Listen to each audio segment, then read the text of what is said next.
Welcome everyone to Legends and Lore, our unique cooperative campaign series where each of us will get to play as well as take a turn in the GM seat, creating legends and weaving lore into one epic tale. Joining me at ye old table are the 5 talented personalities in the TTRPG community that'll help bring this campaign to life.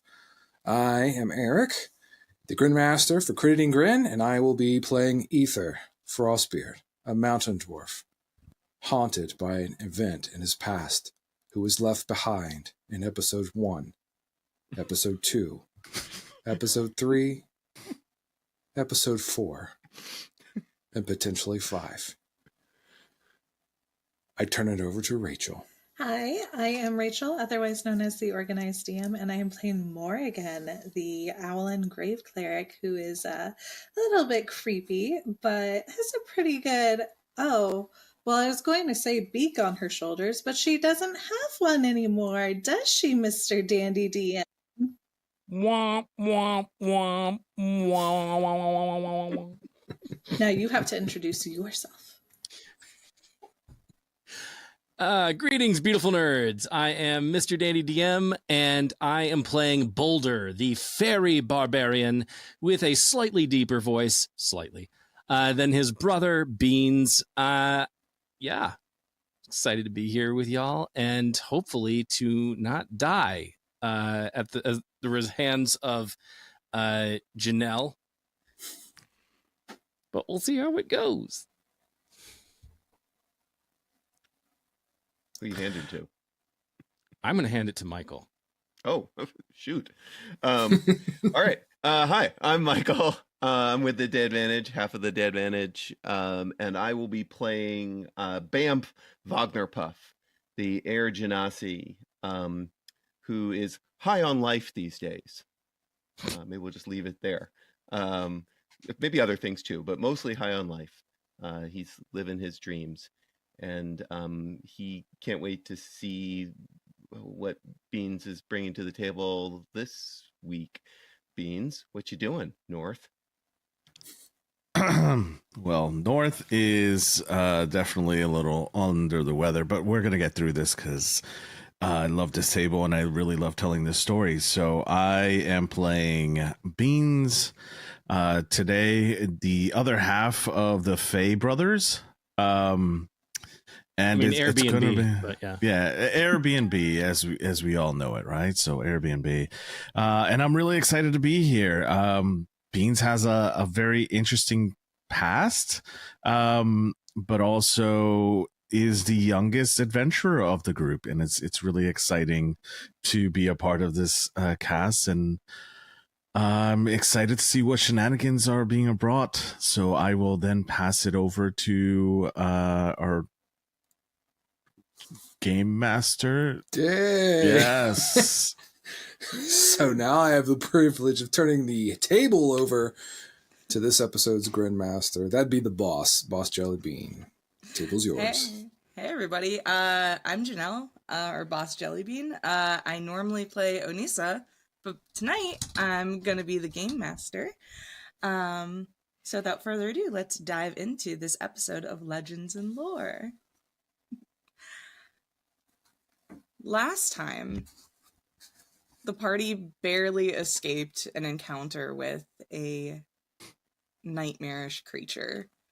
It split us up into different areas of our new makeshift home,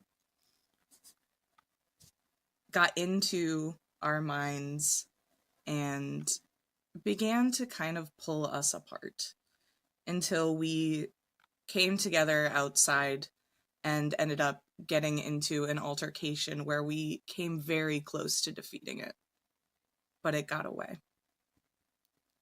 And so we start not with the group licking their wounds, but instead following this creature of shadow and ichor as we see it far away from us, where it had teleported to.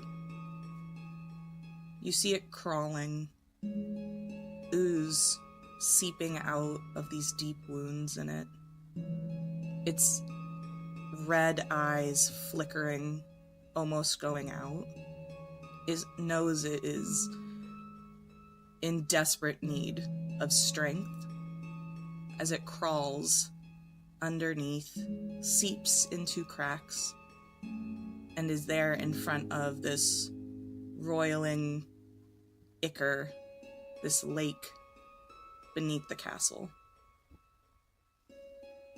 It slowly crawls towards the black waters and is absorbed. There are a few bubbles that come up, and the whispers of a scream. And then it's still. We all got pretty beat up in the last battle. Morgan had her beak ripped off, and we're all in desperate need of some rest. It has been 3 days since that fight. Of us resting, trying to gather up and figure out what our next moves are. I want to just go around one by one and ask everyone, in these 3 days of rest, after what was, I think, another 3 days of constant battle and nightmare and character growth, what has everyone done in these 3 days where we're not constantly battling for our lives? And I'll start with Morgan. Morgan's spent a lot of time over these last 3 days looking in the mirror. The mirror that shows you a death.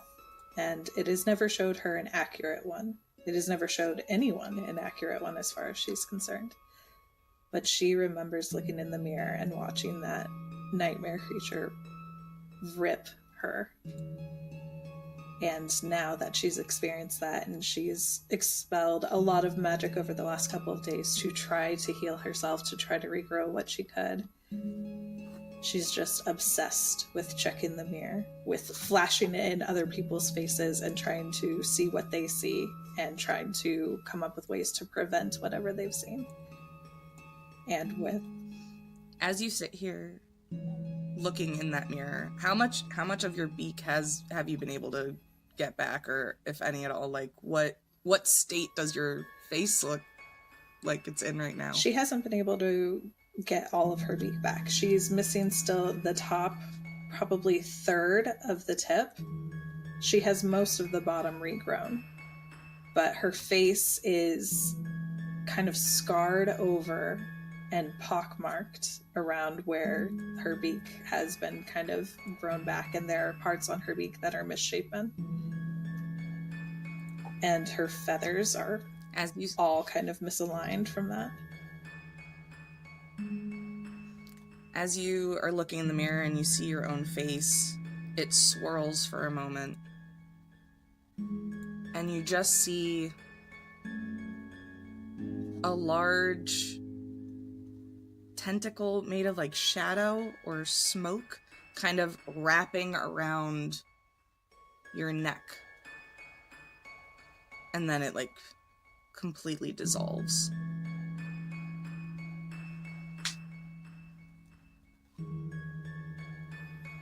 She sees that and kind of glances towards the fireplace in the room that she's in. And then immediately it just turns to Beans, who's on the settee across the room, and flies over there and shoves it in his face. Beans, what have you been doing in the last 3 days before you answer? See your death. Yeah, before you see your death, what have you been up to? Beans, what has Beans been up to? I was sitting here thinking about that for a minute. I will have to say, Beans has gone through a lot of growth in a very short period of time. I think Beans, if anything, would have attempted to try to help Morgan regrow the beak. He feels as though it was his fault he couldn't get there on time. Whenever you extend your magic out to help Morgan grow her beak back, there is this feeling of it being stuck. Like there's something with the magic that feels hard to push through. And so your healing magic that usually works fairly well is stunted. There's something preventing you from being able to use your full powers.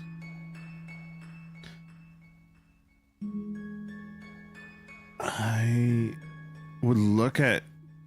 I guess my question here would be, every time we tried, how was Morgan's face when we would fail? Incredibly stoic, hard to read, trying not to let any emotions through. I think he would keep that information to himself, but would probably go to Boulder about it. And try to see if there was anything that he could recall that would stop magical growth. So I think you would see flashes of pictures go in front of the camera with like just a magical glow with Beans' back against the camera, trying to like concentrate their energies together. And you would see Beans focus so hard and try to fight in an invisible force of whatever was preventing him to get through. And you would see the camera would focus in on his face, and you would see that he would just be squinting so hard, trying to fight whatever it was against that magic. And then whatever progress he made, he would try to be like, all right, that's pretty good. Yeah, I think that's it for today. I'm a little tired. Just to revisit momentarily in your mind when you were reaching out with your magic, the way it kind of visually comes to you is that there are these tendrils wrapping around your power and then just like pulling it back. Like you see like these physical manifestations that like reach out, wrap around, consume. But in the moment, as Morgan is shoving the mirror in your face, sure. I think the first thing that you see is Beans. You look very happy. You're sitting at a tavern, a little bit older in age. There's some wrinkles around your eyes. And you see that you take a bite of an apple. And then you start grabbing your throat.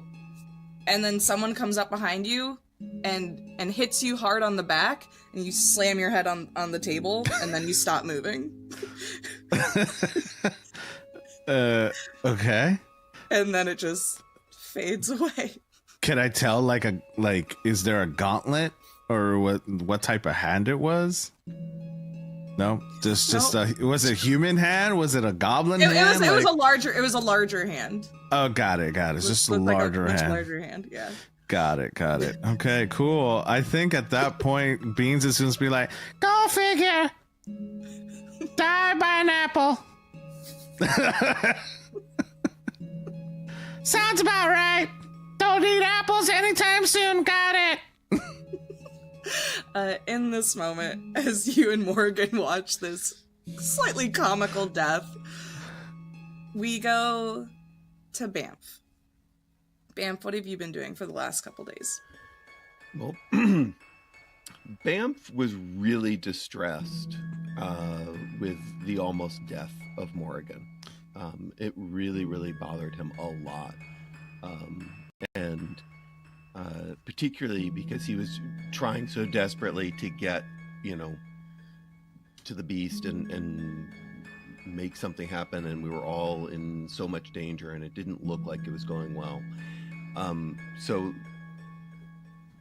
he's really been focused on two things. And the first thing that he's been really focused on is he's decided that he needs to cast aside his sort of defensive nature, where he was using a longsword and a shield, and he has now started to practice with a greatsword. So he's been spending a lot of time sort of outside in the cold, practicing with his greatsword and learning how to use it much more effectively so that he can do more damage, be more offensive rather than his sort of natural state, which was much more of a defensive state. And because of that, he's also like really, really hungry. So he's learned how to bake. That's fun. Yeah, and so he's also been practicing making little Bamfy snacks. With he got a recipe from his mom through his beard sack. Sack. Sure. Yeah. Yep. Okay, you said it. Yeah. I did. And It's and in now there. he's making his mom's secret special weed butter, and then baking with it. So he's been spending time in the kitchen baking little cookies and brownies and things like that, because he's especially hungry from all the training. I think if Banff would be okay with it, when he was training with the greatsword, Ornisa probably was out there, like, giving him something to aim for and hit, Sure. and sparring together.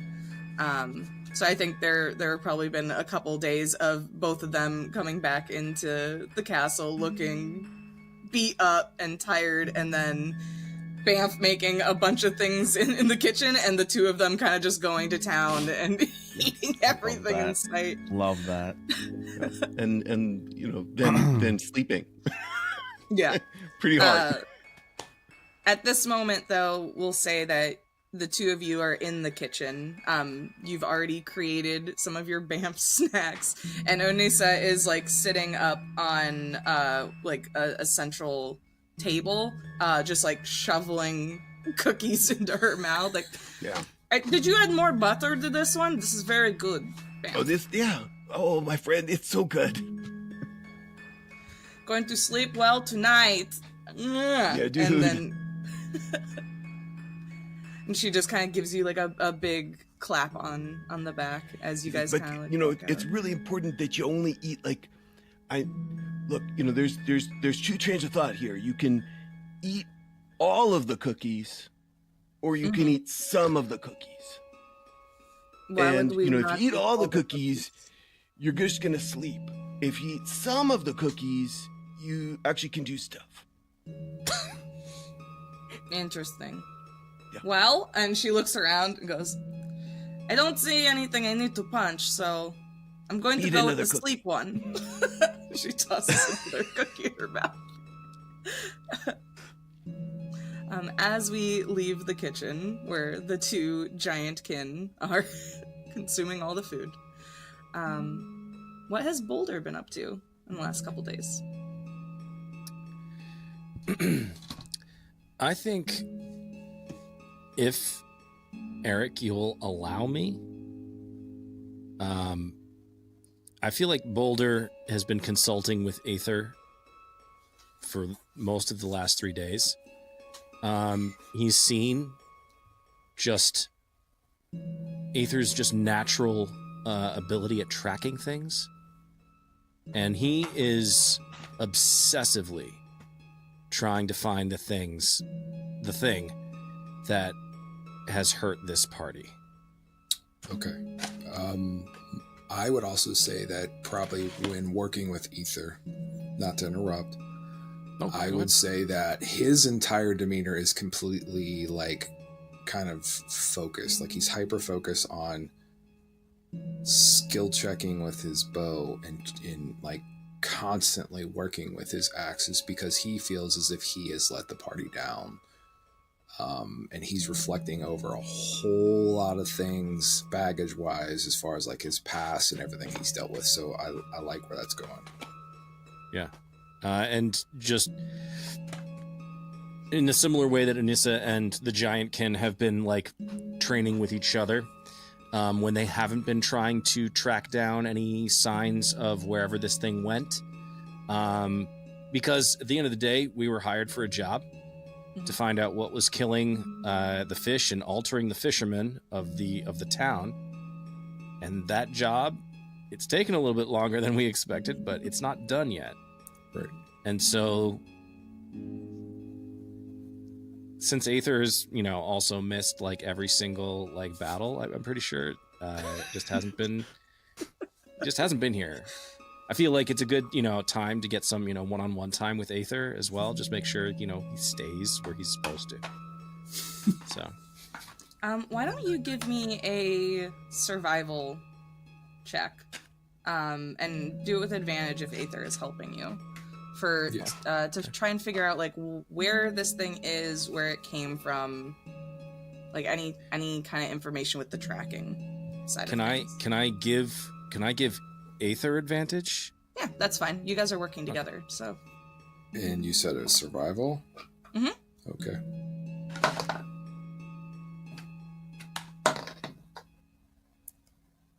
That'll be 23. Okay. Aether, using the knowledge that you have from before you even came here, from a different crash site or where you had run into these similar lesser creatures before,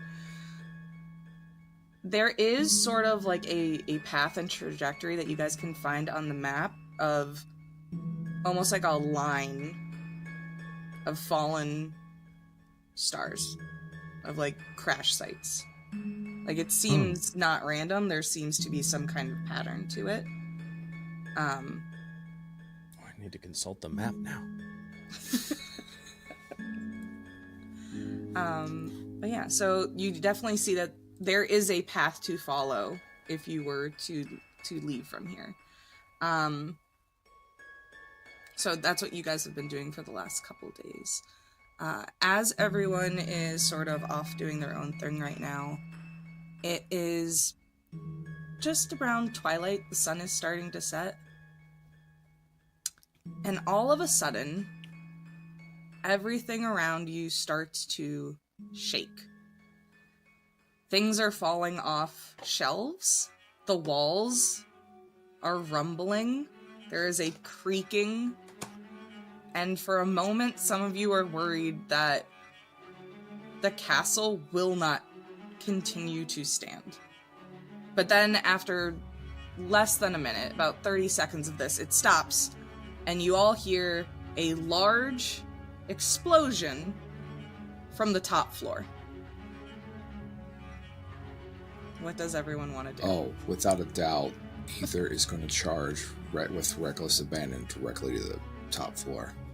Boulder's doing the same thing. Okay. Is anyone not going up, or are you guys as a group? Everybody's kind of going upstairs. I think Bam will check in with Onessa just to make sure that was really shaking. Did you ask her, and Onessa goes, "Yeah, something up. We should go." And she kind of like grabs Bamf and starts to drag him along. Morgan up the stairs. flies and lands on Onessa's head. Okay. Back where we began. She just lets you stay there like a hat. Beans, are you staying downstairs? Yeah, I think Beans is a little contemplating right now. Okay. He's afraid of apples. Yes. Now he is terrified Let's be of honest, apples. it wasn't the apple. But it was definitely like Onessa in the background. Trying to save you. That is not confirmed. There was a large hand. If you rewatch the vision, there's like as it's fading, there's clearly the sound of "oh fuck." As Onissa's gauntlet is just shown clearly. Forgot to take it off. I activated my runes. Shouldn't have done that.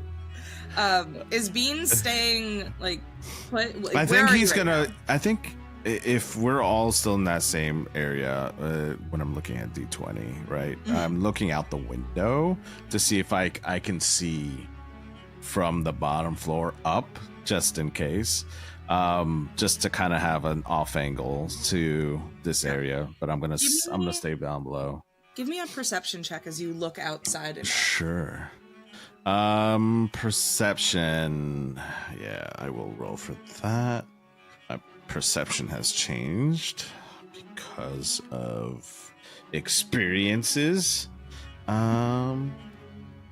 You look out and you see that the entire tower has lifted off and we're shooting into space. that would be wild. That'd be hilarious.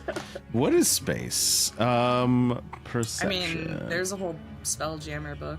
18 with perception. I rolled an 18, but I need to see if there's any modifiers to that. You gotta have some. You have decent wisdom. Yeah, wisdom, right? Perception. The hell? I can't read anymore. +5, so 18 + 5, 23. Okay. You look outside, expecting just to see the wall of this tower, the stone going up, and for the first couple floors it does look like that, until you look at the very top of the tower, where somehow there is now a wooden structure, almost like a tavern of some kind, that has been... The best way I can describe it is, it looks like it's poorly photoshopped onto the top of this tower. It looks like someone grabbed a tavern on the ground and just stuck it onto the top of the tower. And there are these seams between the tavern and the rock that kind of glow. There's like this purplish glow to them, like where it connects. And through the windows of that tavern, even from this far with such a high roll, you see like flickering lights, and barely can hear laughter and music. I think Beans is going to be not confused of the fact that there is a tavern on the tower. Sure. I think he's going to be confused whether or not he's in the Feywild. Okay. That's completely fair. So he's just like, he's kind of one of those, he does one of those double takes and looks around to see if, like, where is everyone? Because, like, he didn't pay attention. Everyone ran upstairs. So he just went to the window because that's the obvious answer, right? Like, look up the tower first before you run up. So, like, he just went to the window. And when he looks and sees all this, he turns around and sees that no one's there. And then I guess the camera will cut to where everybody else is. And he's just like, what the hell? Amazing. We do cut back to the rest of the party as you all run up the stairs, expecting to see... you heard an explosion, the entire castle rumbled, there must be some sort of destruction up here, but you get into that top room, and you see just inserted into it the outside of an establishment. And there is a large wooden sign painted on the outside of it. 1 second. That says Poxy's Teeth Emporium. Ah. Poxy's teeth? Mm-hmm. Yes, that is correct. Teeth. Oh, well, fuck that. Boulder's not going to a dentist. It's all them Fey breakfast with those pancakes and the sugary stuff, right? And once again, like, through the windows, you can see that there is a lot of people inside. There is music, laughter, flickering lights. And yeah. Is this jazz music sort of coming out of it right now? Yeah. Beautiful. I love it. I mean, Banff is still not sure that really happened, so he's just going to walk up to the door. Okay. Are you opening it? He's like, Anissa, I told you, too many cookies. Not sure if he's high or if Banff is. Yeah. Boulder's going to be like, Banff, you do hear the sounds, right? Like, I'm not going crazy. My dude, it is the best. These cookies, this recipe, I can't even tell you. Wait. So nothing on the sounds. You just. Oh, I The hear cookies are everything, man.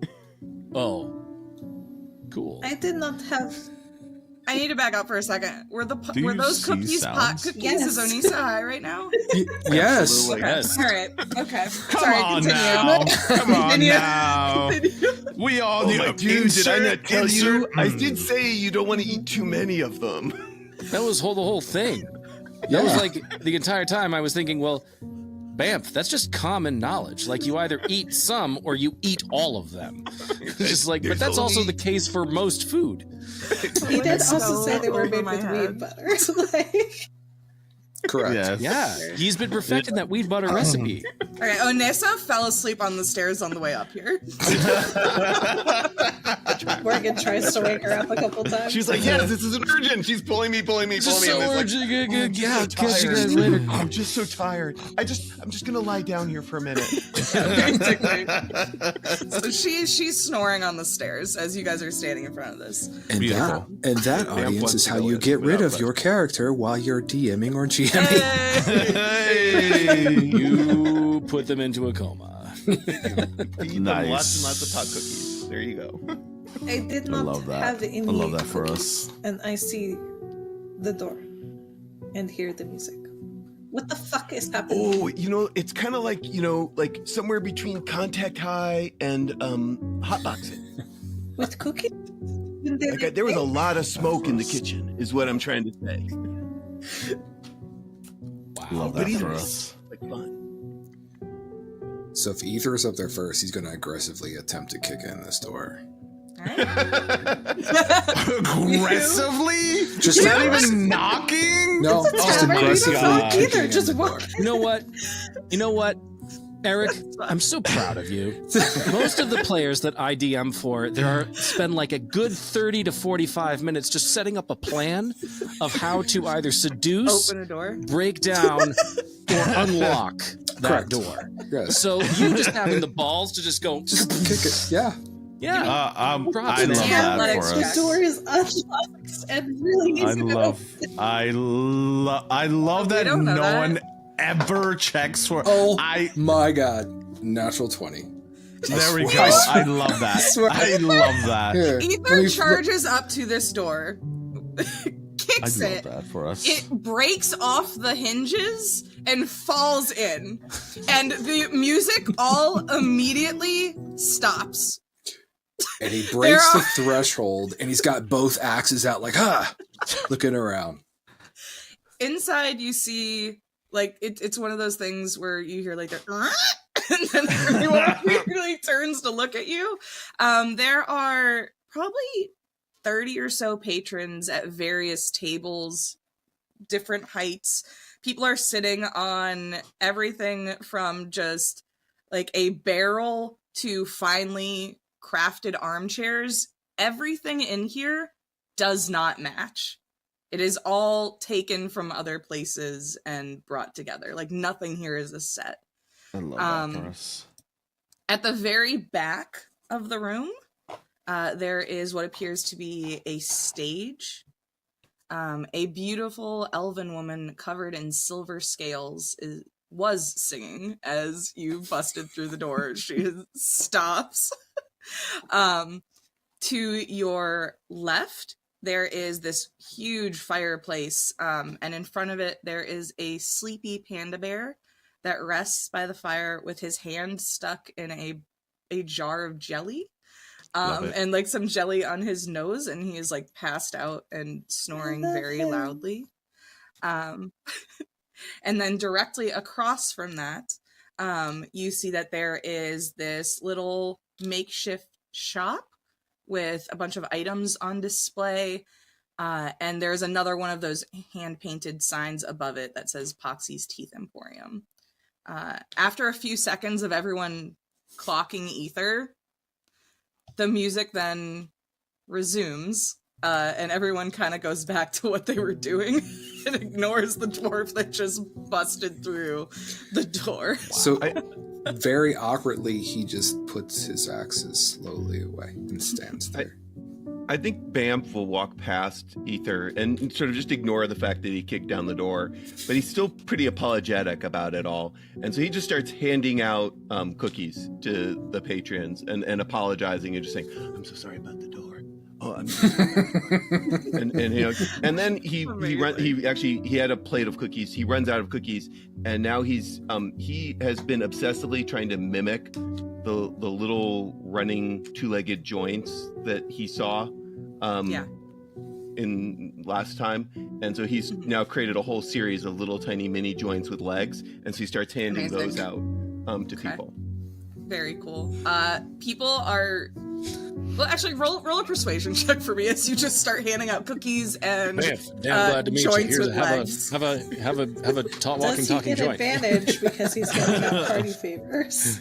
I would allow that. That seems fine. Well, I rolled a 19, so okay. I feel pretty good about the 19. Yeah. You're handing these out, and the patrons seem very accepting and happy, and the second you give them like these little party favors, basically, they're all like, "Oh, thank you so much," and then sort of go back to their conversation. And as you hand a cookie and a joint to what appears to be a drow who is a little bit closer off to where the bear is sleeping.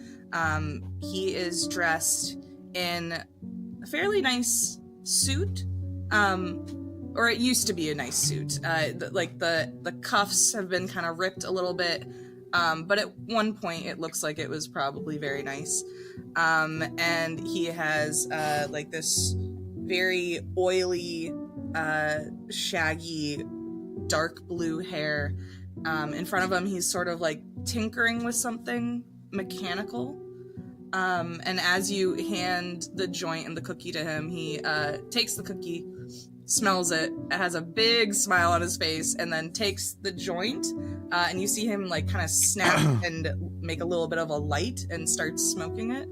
And goes, "Thanks. Why you pull up a seat? Where are you from?" I made it so that if you hold the legs, it makes for a really good roach. So you hold the legs, and then... God. Yeah. Oh, we're from downstairs. We've been renting downstairs for a while, and, when did you move in? He does what you said and uses the feet to be like a little roach. Oh, God. And as you say, like, you're from downstairs, he goes, "Yeah, but what downstairs is your downstairs?" And he kind of like points to doors that are all over the tavern. Oh, maybe. There's all these doors all over the tavern, and you see that people are coming and going through them. And like someone will open one door, and outside is a volcano. Someone opens a different door, and outside is like this beautiful forest. And you actually see that someone goes to like walk through the front door that is now off the hinges and is like, "Oh, that's gonna be a problem." And picks it up and like starts to try and fix it. Ether busted a portal door. Forgotten no more.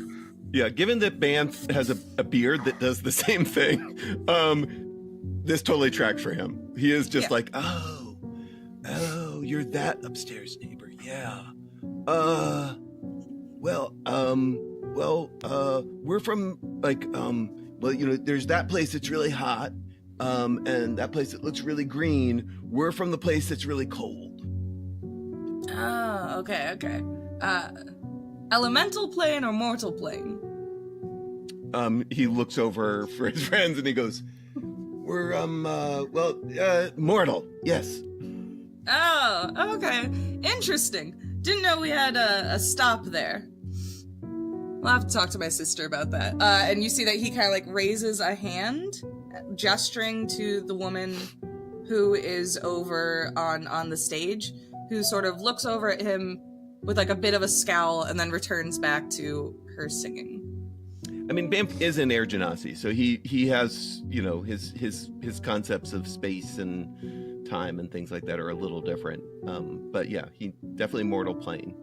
But he definitely opened his eyes when you said elemental plane, because he would love to go there. Pick the right door. Yeah. Can Boulder wants to see if he recognizes the forest. So are you walking closer to that door? It is closed right now, so are you going to open it? Yeah. As you open it, no roll required. You tell me what you see as you look at your home, where you were born. Oh, okay. All right. Borrowing some of what North came up with from his session when he described bits and pieces of the Feywild. Feywild is a place of terribly beautiful chaos. It is a place that has never been effectively mapped ever, because it is a landscape that is ever changing. There are plants that in our plane may be small, but in the Feywild they are massive in size. And what's more is some of the leaves are actually just the creatures that are living on them. And you can see these leaves dance as they sort of flutter off of the plants that they're a part of. There are waterfalls that go upside down and shoot up into the sky, and it actually is this really cool thing when the fairies will jump into the water and shoot up, and that's actually how the parents of these fairies teach their kids how to fly, is they pop them in a waterfall and you shoot up into the sky, and then you figure out how to use your wings. And I think off in the distance, like far off in the distance, because from his perspective, from the door there stretches this long, massive limb that extends out onto this massive fey tree that has at the very center of it the home where, or the city where Beans and Boulder come from. And he sees that all the way in the distance. Do you make any attempt to walk through the door? No, but I do look over at Beans and I'm like, Beans, are you seeing this? Beans isn't Boulder's even just there really yet. worried about everyone being high Beans is right downstairs still. now. Beans, I realize Beans is not even here with us, and I'm like, did we leave Beans behind? I know that feeling.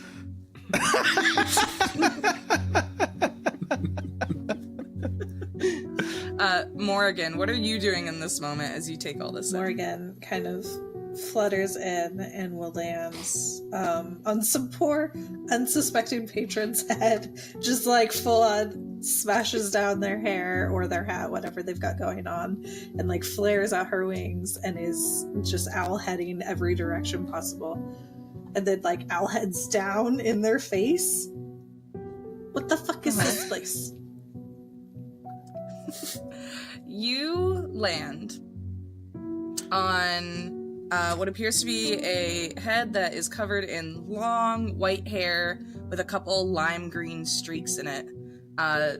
Tall, like very long, slim elven ears. She has like a dusty blue skin tone and bright, like neon green eyes. And she's dressed in oversized, tattered rags, like absolutely no care for her clothing. But as you like twist your head down and look in her face, her eyes just get big. She goes, "Oh, you're new. Oh, you want to know? Oh, this is my house." And she stares at you, and also like tilts her head to the side as you tilt yours, and so your body moves and then your head cocks back the other way. It's sorry, did we land on your house or something? I mean, we're kind of squatting, but sure. it's a shop at a tavern at an emporium. And it lands on things frequently. Oh yeah, it has a mind of its own. I don't really know. And she pulls out a deck, and I would like you to make an Arcana check, like a deck of cards.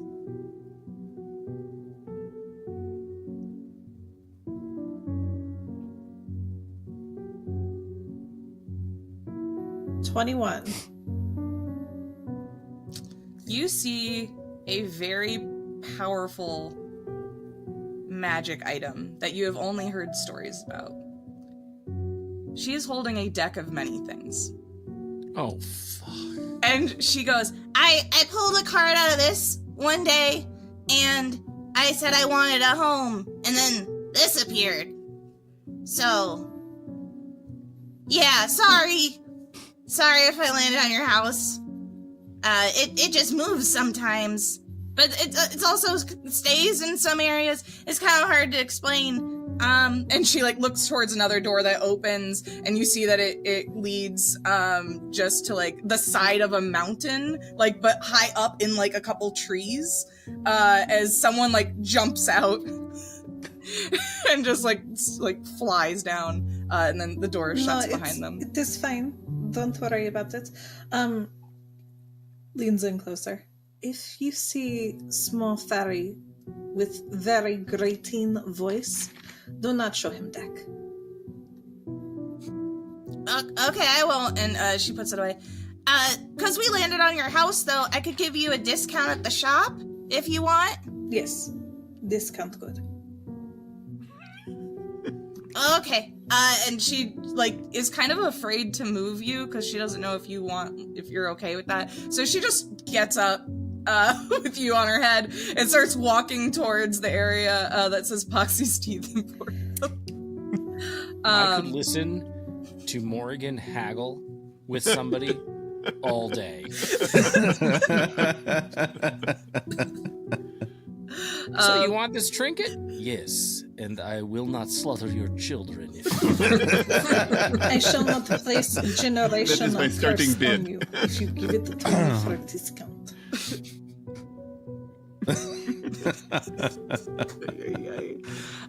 Before we turn this into a shopping episode, what is Aether doing in this room? And also, what is Beans continuing to stay downstairs right now? No, I think Beans is already on his way, and I'll make this real quick. Beans is definitely a little annoyed that everyone left him. Because he was just like, where did everyone go? So he's on his way up the stairs, and I'm assuming he sees Onissa lying in the stairs. He definitely sees Onissa. He's gonna use some druidcraft and create some leaves to put on Onissa, and like a little leaf will come up to support her head. And I'm assuming Onissa snoring, and he's just like, must have been really good brownies, and just kept going. And just keep going up the stairs.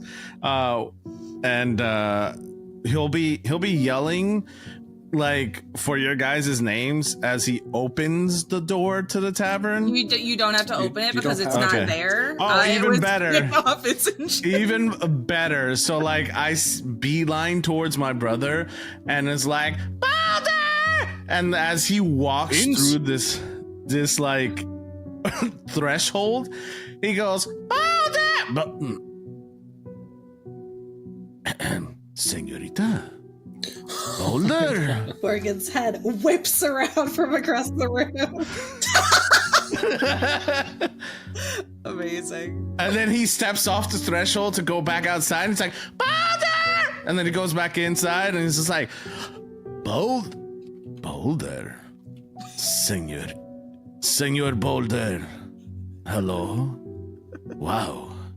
Hello. Frijoles bebes? See. While Beans I've got is Google having Translate this, here. I could keep this going on all night. and that's it. And that's it. Well, and then like the camera as that's happening, he'll do it a couple more times, and then he'll like the camera will like cut to Ether. Then. Yeah. Okay. What is Ether doing? Ether is going over. Yeah. Yeah, he's going over to that person who was like trying to help, mess with the door. And he's like, "Oh, yeah, let me help you with that." And he just kind of pulls out the hand axe that he has, and he turns it to the kind of more blunt side, not the less sharp side. And he's going to try to like hammer it in or help him with that. As Beans goes by, he's like, "Yeah, sucks, don't it?" Like that. And that's all I'm doing. That's it. That's all Ether's doing. As you go to like kind of help with the door, the guy looks at your axe and goes, "That's not going to help." Is it? That's just an axe. We need tinkery tools. Damn, I don't have nothing.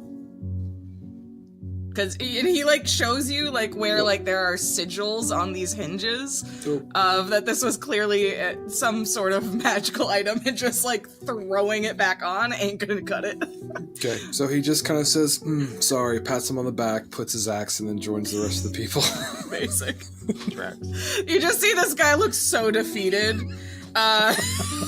As he like just like props the door up and sits on the ground, crisscross applesauce, and stares up at it and goes, "How do I fix this?" And then there's like a low like whirring noise that comes out of him of just like anxiety.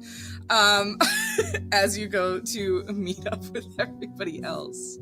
I know Morgan's going over to where the shop is. Is anyone following her over there? Well, how close am I to the shop area? And I mean, this guy also seems like a proprietor of some sort. Yeah, so you are across. There's a little map handout in Roll20 right now where y'all can see. So you're over by the fireplace, which is directly across from where the shop is. Like it's across the way. I'm gonna stick where I am and start to chat this guy up and find out. Like, I mean, none of this phases Bam, but he's also really interested in it. Like, so he's both nonchalant and like, of course, there's a house on top of this house and it wasn't here before. Makes complete sense. Maybe because he's so high, I don't know, but he's also really sort of interested in what this guy's doing, particularly whatever he's making with his little tools. You see that he is definitely some sort of artificer, as he is like using sigils like with mechanics and like building a little thing. And are you asking him any questions, or you're just watching him work right now? Could you make one of those things that like has some place where you could have like a little secret compartment that you could put things in?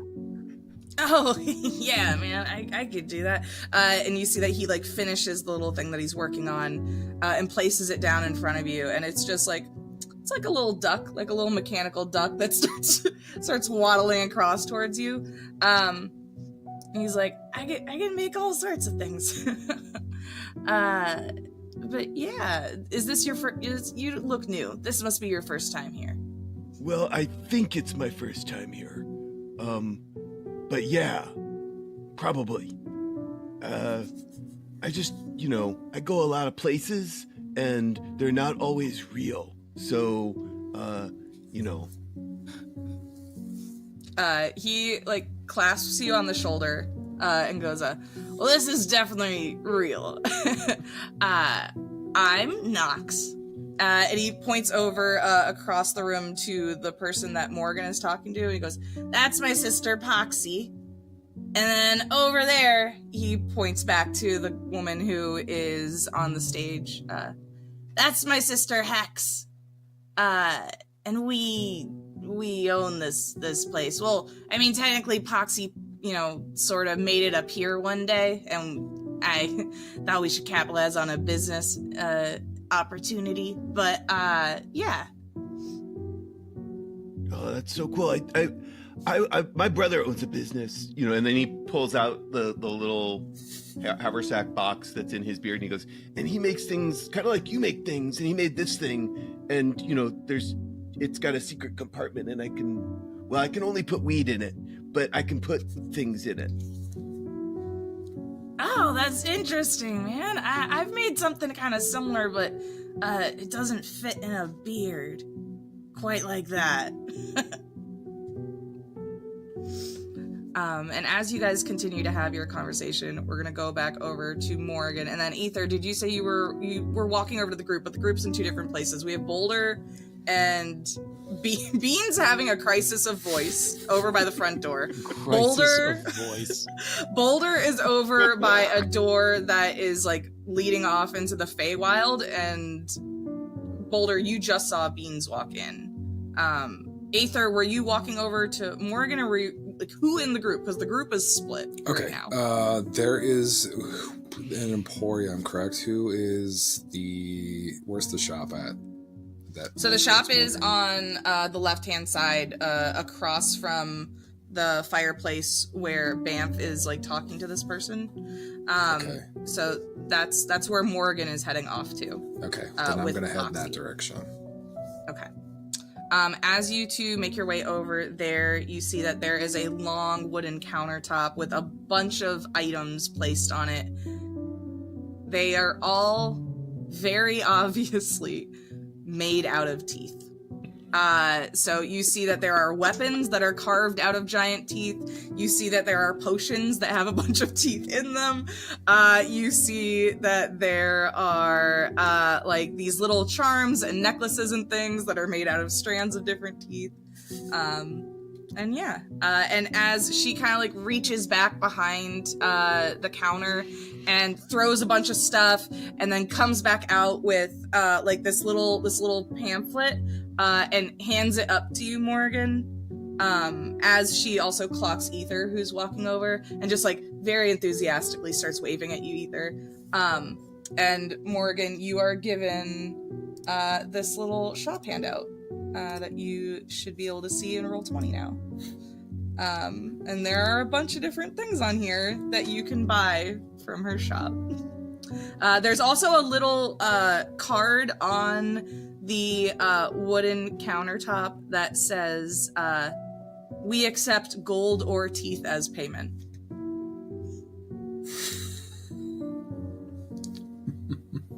Morgan is the one party member without teeth. Yes. Doesn't have to be your teeth. Janelle. Yeah. You don't need all of your teeth. Don't be selfish. This is by far the cleverest emporium I've ever been in. Aw, thanks. And also the most terrifying.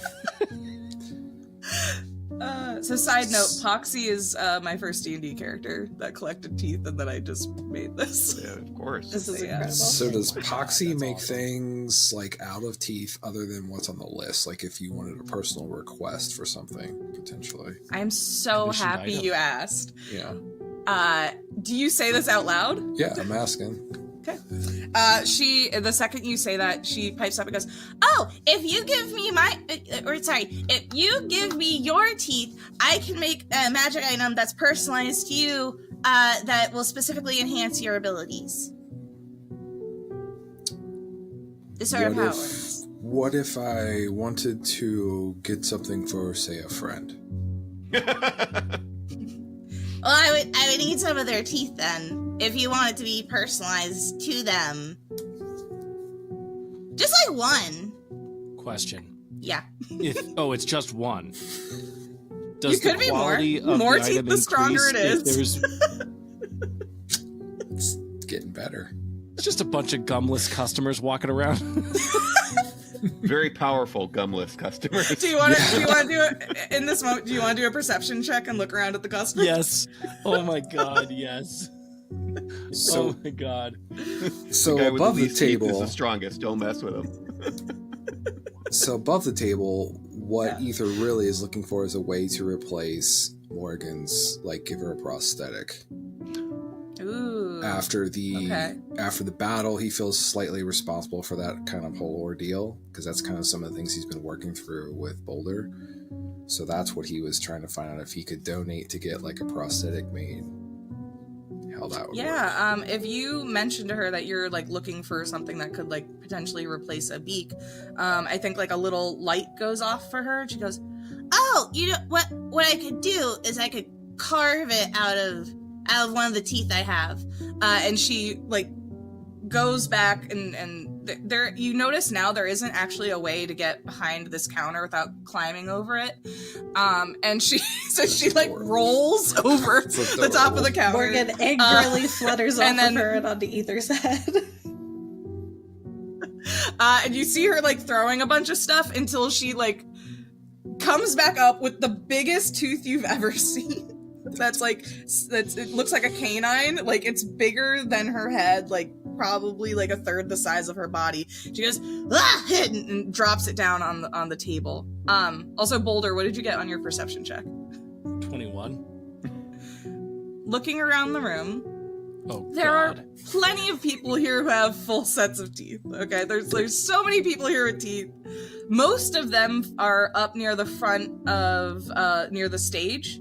Most of them are watching Hex, who is singing. But there are definitely a couple people in here who go to laugh or smile, and there are some gaps in those smiles. And a lot of the time, those people have either a massive sword or weapon of some kind. A lot of them have like these little necklaces that have strands of teeth. But yeah.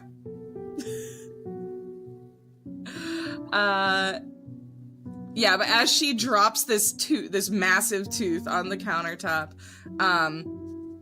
she goes, so this, I don't really know what the creature was called. It was, so someone traded me this for a sword I had made out of dragon's tooth, and they just said that it came out of a really big cat. But, like, I don't know how big the cat had to be this big of a tooth.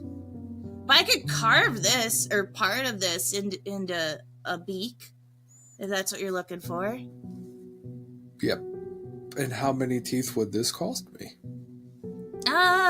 She puts her hand on her chin and squints and looks at it. Remember, discount.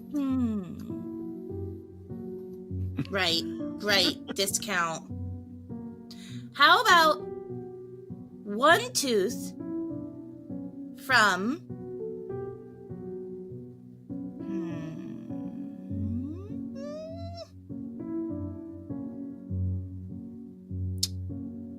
Yeah, one tooth from a creature of magical affinity would be really helpful. Maybe something that has healing magic, because I'm running low on my teeth healing potions. And you see she like picks up like a little small glass that has tiny teeth in it and shakes it. It's like a red potion bottle. She goes, I only have like 2 of these left. They sell really well, and I need some more. So Would you say those teeth are fairy-sized teeth, potentially?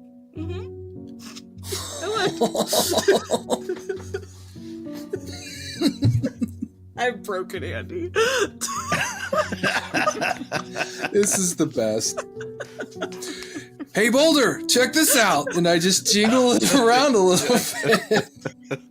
Oh shit, I'm sorry. I don't have healing properties. Gotta go ask baby Frijolito over there. I know that's basically redundant. My Spanish is terrible. Baby Frijolito doesn't heal, so I don't know what you're talking about, bro. You don't have healing spells? You do. You're cleric. I'm part cleric, but I'm not a healer. It doesn't have to be a fairy. You asked if the ones in that potion bottle looked like they could be, and they could be, but it doesn't necessarily have to be a fairy. It just has to be any creature with healing abilities. I am not. So we need to find any creature with healing properties to acquire their teeth. Yep. Okay.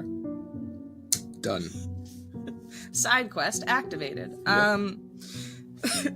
So yeah, there's that, and then there's all the things on her list. Just to go through it, because I know the audience probably can't see this list. There are on here we have dragon tooth wings, which is a pair of iridescent wings crafted from the teeth of a dragon. And I'm not going to go through all like the magical properties, but that's just one of the items. There is a staff of the Tooth Mage, which is a staff that's made of fused teeth from ancient wizards. There is a great sword of Gale's teeth. That is a massive sword made out of elemental teeth. I thought it was some dude named Gale. That's it could have been an elemental named Gale. Yeah, they could have been named Gale. What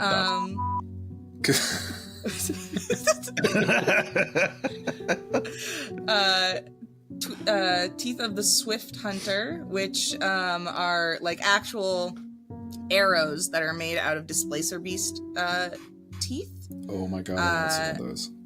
Fangs of the Beast Master, which are actual fangs that like you can like caps, like little fake vampire teeth you can put on, that have the spirit of a beast trapped in them.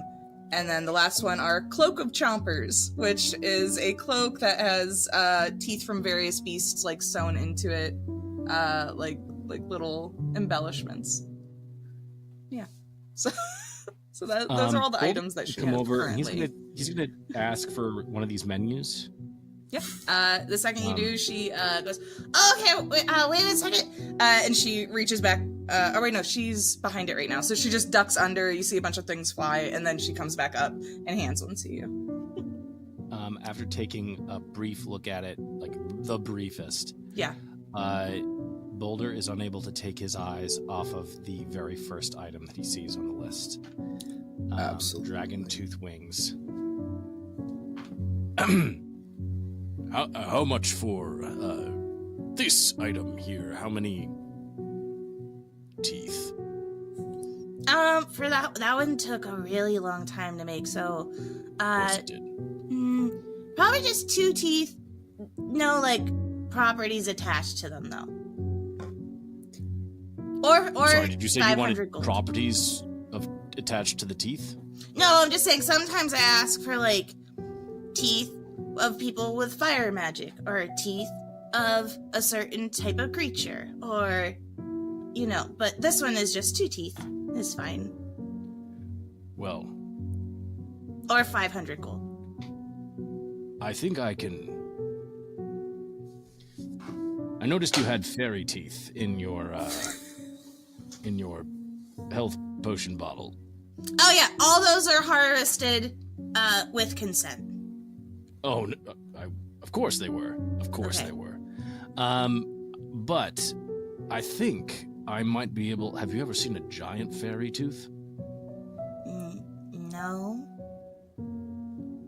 Would What do you mean? if I gave you one giant fairy tooth, would I be able to do it for just one? What are you sure? What do you mean by giant fairy tooth? Like a tooth that does that? I don't understand. Boulder waves over Beans. Beans. Can you and I can we do that thing where you make me big and then I make myself bigger? Oh shit. Yes. Dude, seriously. It's been a long time since I've heard your normal voice. This is so nice. Si, senor. I know, I've spent way too much time away from the Feywild, which is why my voice is, not like yours. Well, my voice has always been the same. I don't understand why everybody is... Oh, bro. It has not. I can't believe that I'm the one who has to tell you this, but, your voice is... It could stop an army. I know, it's very deep. No. In the material plane, it is, So you know how when we were learning at the academy in the Feywild, well, you were learning really. I was goofing off. Yes. When you were learning all the magics and everything. Sí, claro. And you know how sometimes the teacher would see that I was like goofing off and would take their fingernails and like drag them across the Fey bark. Oh, I of the don't tree. like that sound. Oh no, it was awful. Well, I hate to break it to you, but in the material plane rather, that is what your voice sounds like. No. Yes, very much Yes. so is what Ether says. Yes, it's At this point, Bamf has made his way over and he's shaking vigorously. No. it's bone chilling. No, senor. I don't believe you, brother. I know that is a joke. Somebody would have said something. Ether is by nodding now. and shaking Morgan, No. and Morgan is also nodding aggressively. I am so sorry, brother. Not a joke. No es una broma. Sí, es una broma, senor. I don't. You know what? I don't. I think at this point, he's a little annoyed that his brother didn't tell him sooner, and he's just gonna deck him really hard in the face, like just really, really hard. Maybe enough to like loosen a tooth. Make an attack roll unless Boulder's just allowing this. Oh, I'm totally an Okay. Like, here's the thing. Boulder just is. He could go after an entire pack of giants, but he doesn't have the heart to tell his brother. It's a really rough voice you've got there. That's a 19 want a glass of plus.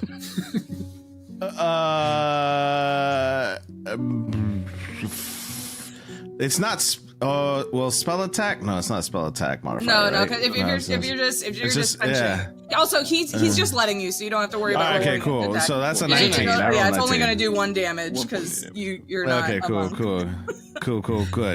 I just deserve that. really. Is there a tooth loose? Actually,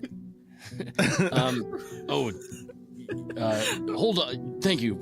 I mean, I deserve that. Hold off on that, though. Really, I'll give you a couple more chances. But let's do the thing where you make me bigger, and then I make myself bigger, and then you could just really just go to town.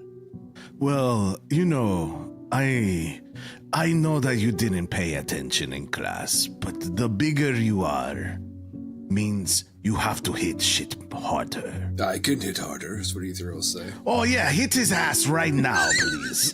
Because these, and then you're just gonna hear. Oh my god! I love I that the rolled a 20. Feywild censors him, and I like to think that that's something that his mom did. Like some spell or enchantment or something. It's just a long beep because he's just non-stop cursing in Spanish. amazing. So he's just like, and then it just comes back as it cuts back in, and he's just like, yeah, he deserves whatever you give him. Because this guy don't understand that when you get hit as bigger, you need to hit bigger. Smaller, we make things bigger. He no pay attention in class, that's why he's failed. Ether got a 20 to hit Boulder, right? That 20, 27, yep, 27 total, 3 points of... Are you also just punching him across the face? As soon as he said, do it, he's like, no resistance. Boulder, as you're trying to convince Beans to do this trick with you to make you bigger, out of nowhere, Ether punches you in the jaw. So, you know that... Has anyone ever seen the movie Wreck-It Ralph? Yeah. Yes. Okay. So you know that scene where what's-her-name is punching Felix in the face and like is turning his face and into he like this turns it in messed gold, up- yeah. Yeah. That's basically what happens. It's just like boom, boom, boom, boom.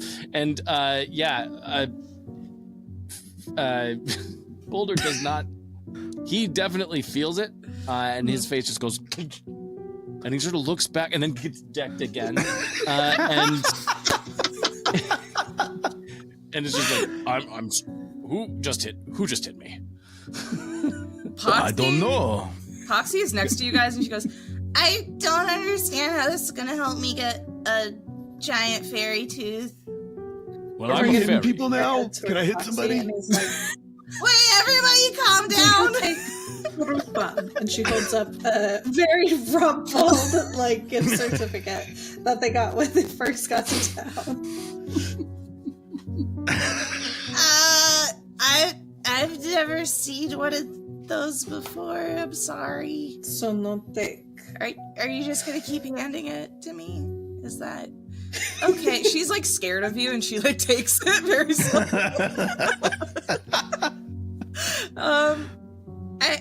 what did you want this? What were you trying to get with your group on? Who wants thing?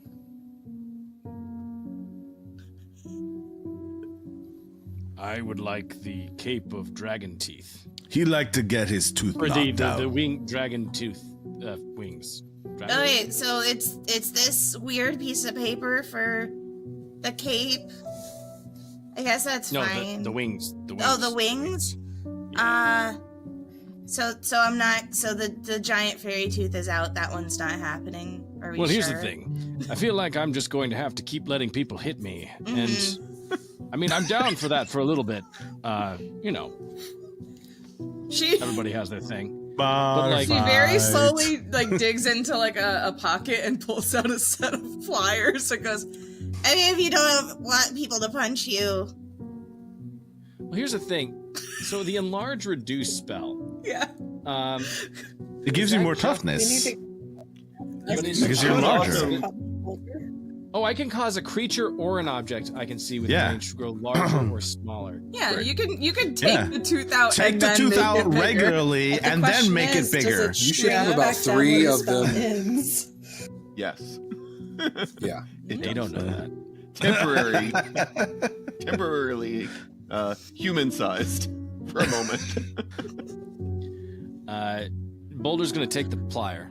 Okay. He's gonna be like, I feel like I do need to warn you as you take these pliers, there are like some dark reddish brown stains on them. Oh. It'll look great. I think It's just antiquing. It's okay. There's fine. perfectly. You put it They're into perfectly your mouth fried. and you taste rust. do you have Purify? Anybody got prestidigitation? You can clean that puppy up. I mean, I do, but I'm not gonna do anything because I'm mad at Boulder. So Ether will pull out his wine skin and just pour wine on it. Be like, there, it's sterilized. You're good. thank you. Yeah. And Boulder's just gonna go and pull out a tooth. And then he is going to cast enlarge on the Which tooth. tooth? The tooth gets Oh, which tooth did you take out? Because now we canonically it's a need to rear. It's a roll. rear molar. It's a rear molar. Okay. Yeah. No, So nothing it's visible from a practically useless. smile. Okay. Yeah. You- It's just like his face is gonna swell up. It's gonna hurt like hell, but like he's doing it for good reason. Banff needs a cookie. And he yanks it out and he casts enlarge on it. It swells up to the size of basically a human tooth. okay. Can I cast a cantrip on it, minor illusion, and make it 5 times large? Yeah, you can do that. That's fine. I like that if you you're guys making think an that illusion. this very magic-coded person is not going to notice any of this. Nope. I mean, It's fey magic. What are you talking about? Yeah, sure. So as you guys both kind of combine your magic to make this appearance of the tooth being like probably this big, Poxy goes, as big, Oh! at least as big as her head. wow, that's cool. and you see that she like goes to grab the tooth, and her hand goes through it to the tooth that's underneath, and then she's like, but then now she's like carrying it around, but it looks like her hand is the tooth. It Because looks like it's a minor video illusion. game just glitched. Yeah, it's a glitch. And she goes, wow, this is cool. I mean, I can feel that it's bigger inside the tooth. It's like a tooth inside a tooth, and it looks real cool. So I guess that with the group on seems fair for first time customers with a discount? And she looks over at Morgan. Yes. Very fair. We appreciate your accommodation. Okay, great. And then she puts it back on the counter, and she pulls out these wings. So each wing is kind of attached to what appears to be like a little piece of metal that like goes up and hooks, like it would hook like possibly over your shoulder or something. And they are gorgeous. They almost look like wings that are made out of stained glass. And they're more like butterfly wing shaped, with a second set that's smaller, like on the inside of them, that as she hands it to you, like it on its own, like flutters like inside and out. And she hands them to you one by one and goes, so here you go. And if a creature wears them, they can fly, and then also, you get a dragon's roar when you wear them. Oh, very cool. Very cool. If they break or something, you can just bring them back and I'll fix them. We have a lifetime warranty. Are they prone to breaking? No, I just let you know. Oh, I see. You're just upselling me. Customer service. You're basically like saying, No, it's free. Yeah, have my Ashurion. I just... You see that she looks like nervously back over to where her brother Nox was sitting, where him and Banff have been talking, and Nox looks like he got up and walked over here, and goes, you're not doing a very good job, Poxy.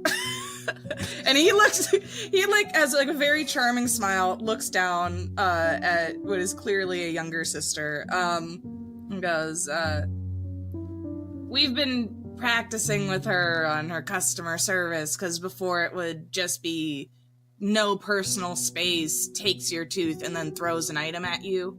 So we were, trying to help her be more. And then she goes, personable! It sounds like you were very personable efficient before. See, that's also what I thought, but then... At least you had someone to tell you that something was wrong.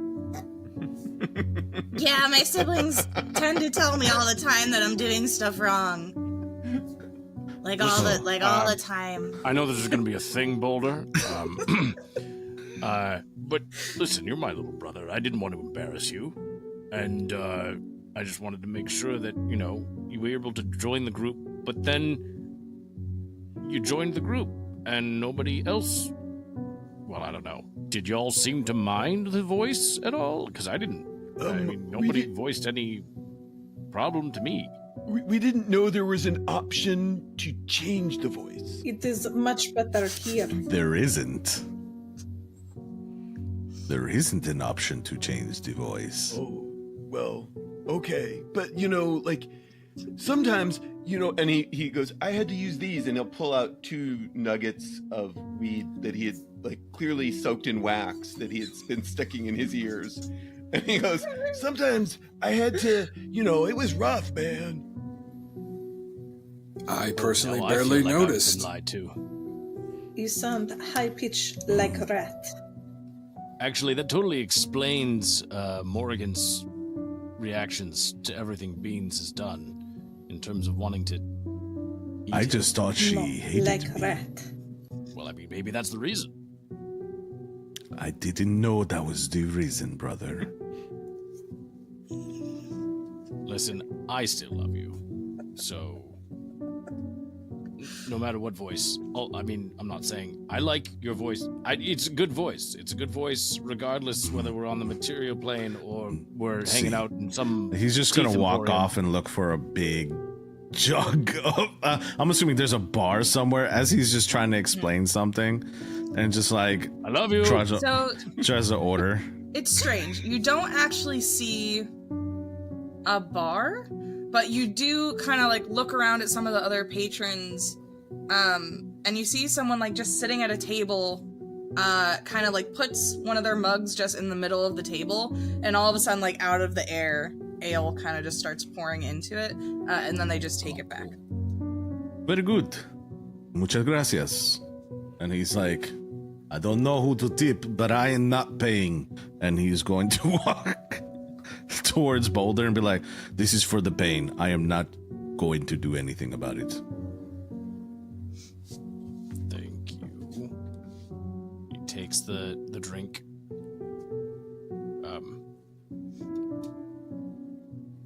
He drinks a little bit of it, puts it on the it's not like it's like the table of the emporium. Mm-hmm. Puts it on the table, and he is going to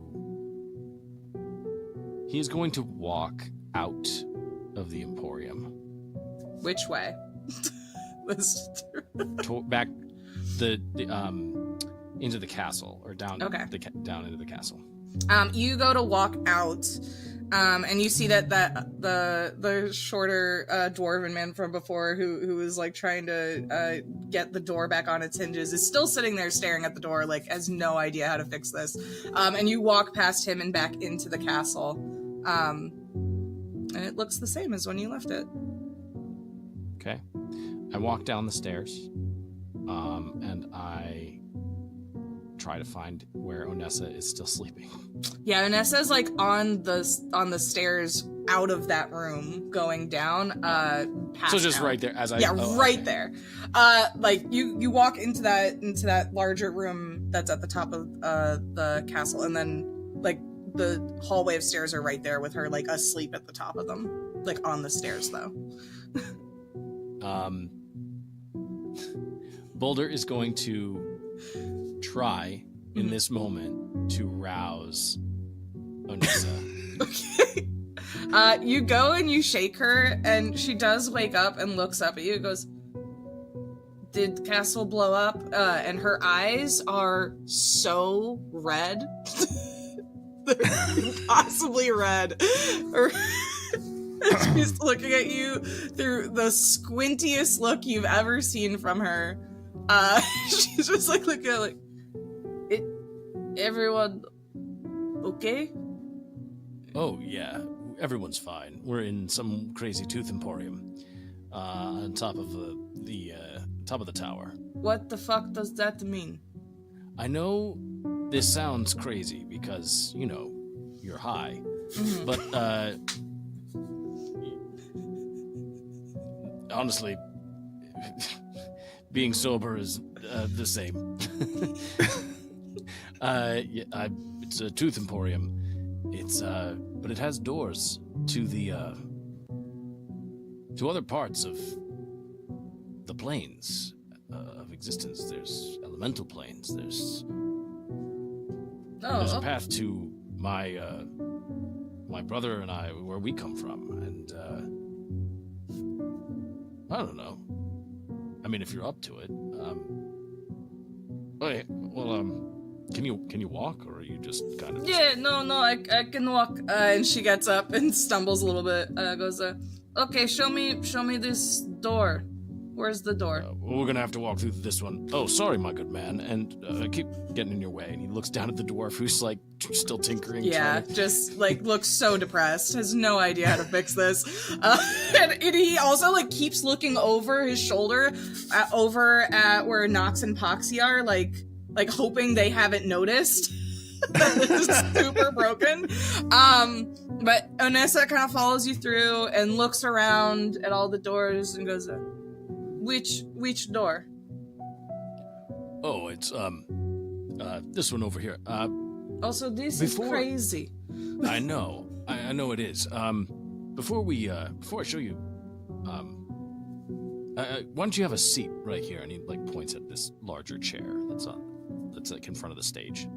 Yeah, she goes ahead. She sits down and gets like real comfy. It's back to being extremely high and sitting. Looking around. Like, So those cookies are really good. I know. I've heard so many good things about Vamp's cookies. Listen, I know we've been a part of this band, this S.M.O.L band, for a while. I've always had a lot of respect for you. And just your skill as a fighter, but just you seem to be a really good person. And listen, I'm not as verbose as my brother is, or as charming as Bamf, or as mysterious and cool as Morrigan, or as sometimes forgetful as Ether. But I'd like to think I have my moments occasionally, and well, I've always wanted to see you reach the highest heights that you can possibly reach. And I say that with no small degree of humor, given that you're much taller than I am. But I thought this might help. And he takes out the wings. And he gives them to Onessa. Onessa, takes in the whole conversation, looks at the wings.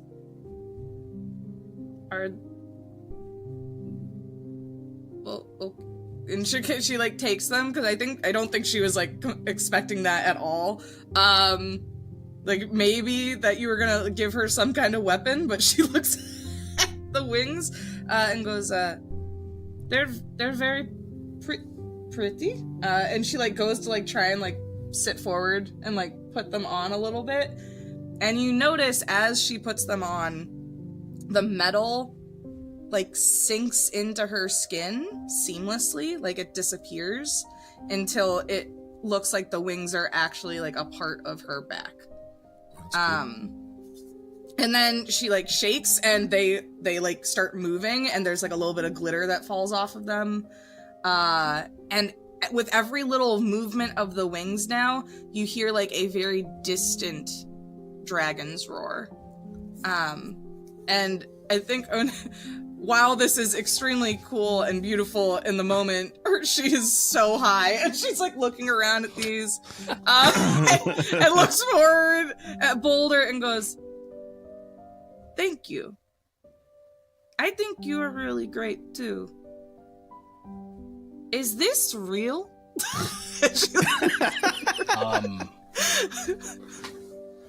I really hope so. It would suck if this was all a dream. Well, I mean... No, yeah, it would suck if this was all a dream. She leans forward and puts her forehead on your forehead. And just goes, "Thanks. I am really tired." Go fly somewhere? Do you go fly? Well, what? I can fly with these? And she stands up. Because up until this point, she just thought you were giving her some pretty stuff to wear. I'm sorry if I wasn't clear about this. Was not just a symbolic gift of me just hoping you reach new. No, this is normally when people say reach new heights, that's a metaphor or something. No, there's no metaphor. This is not me being hey, hope you reach higher goals or something. Here's some wings to maybe pretend. No, this is 100%, I hope, real. As you guys are having this conversation, she's not on the floor anymore. And she doesn't even realize it. She's a solid 3 inches off the floor, just talking to you, not really noticing.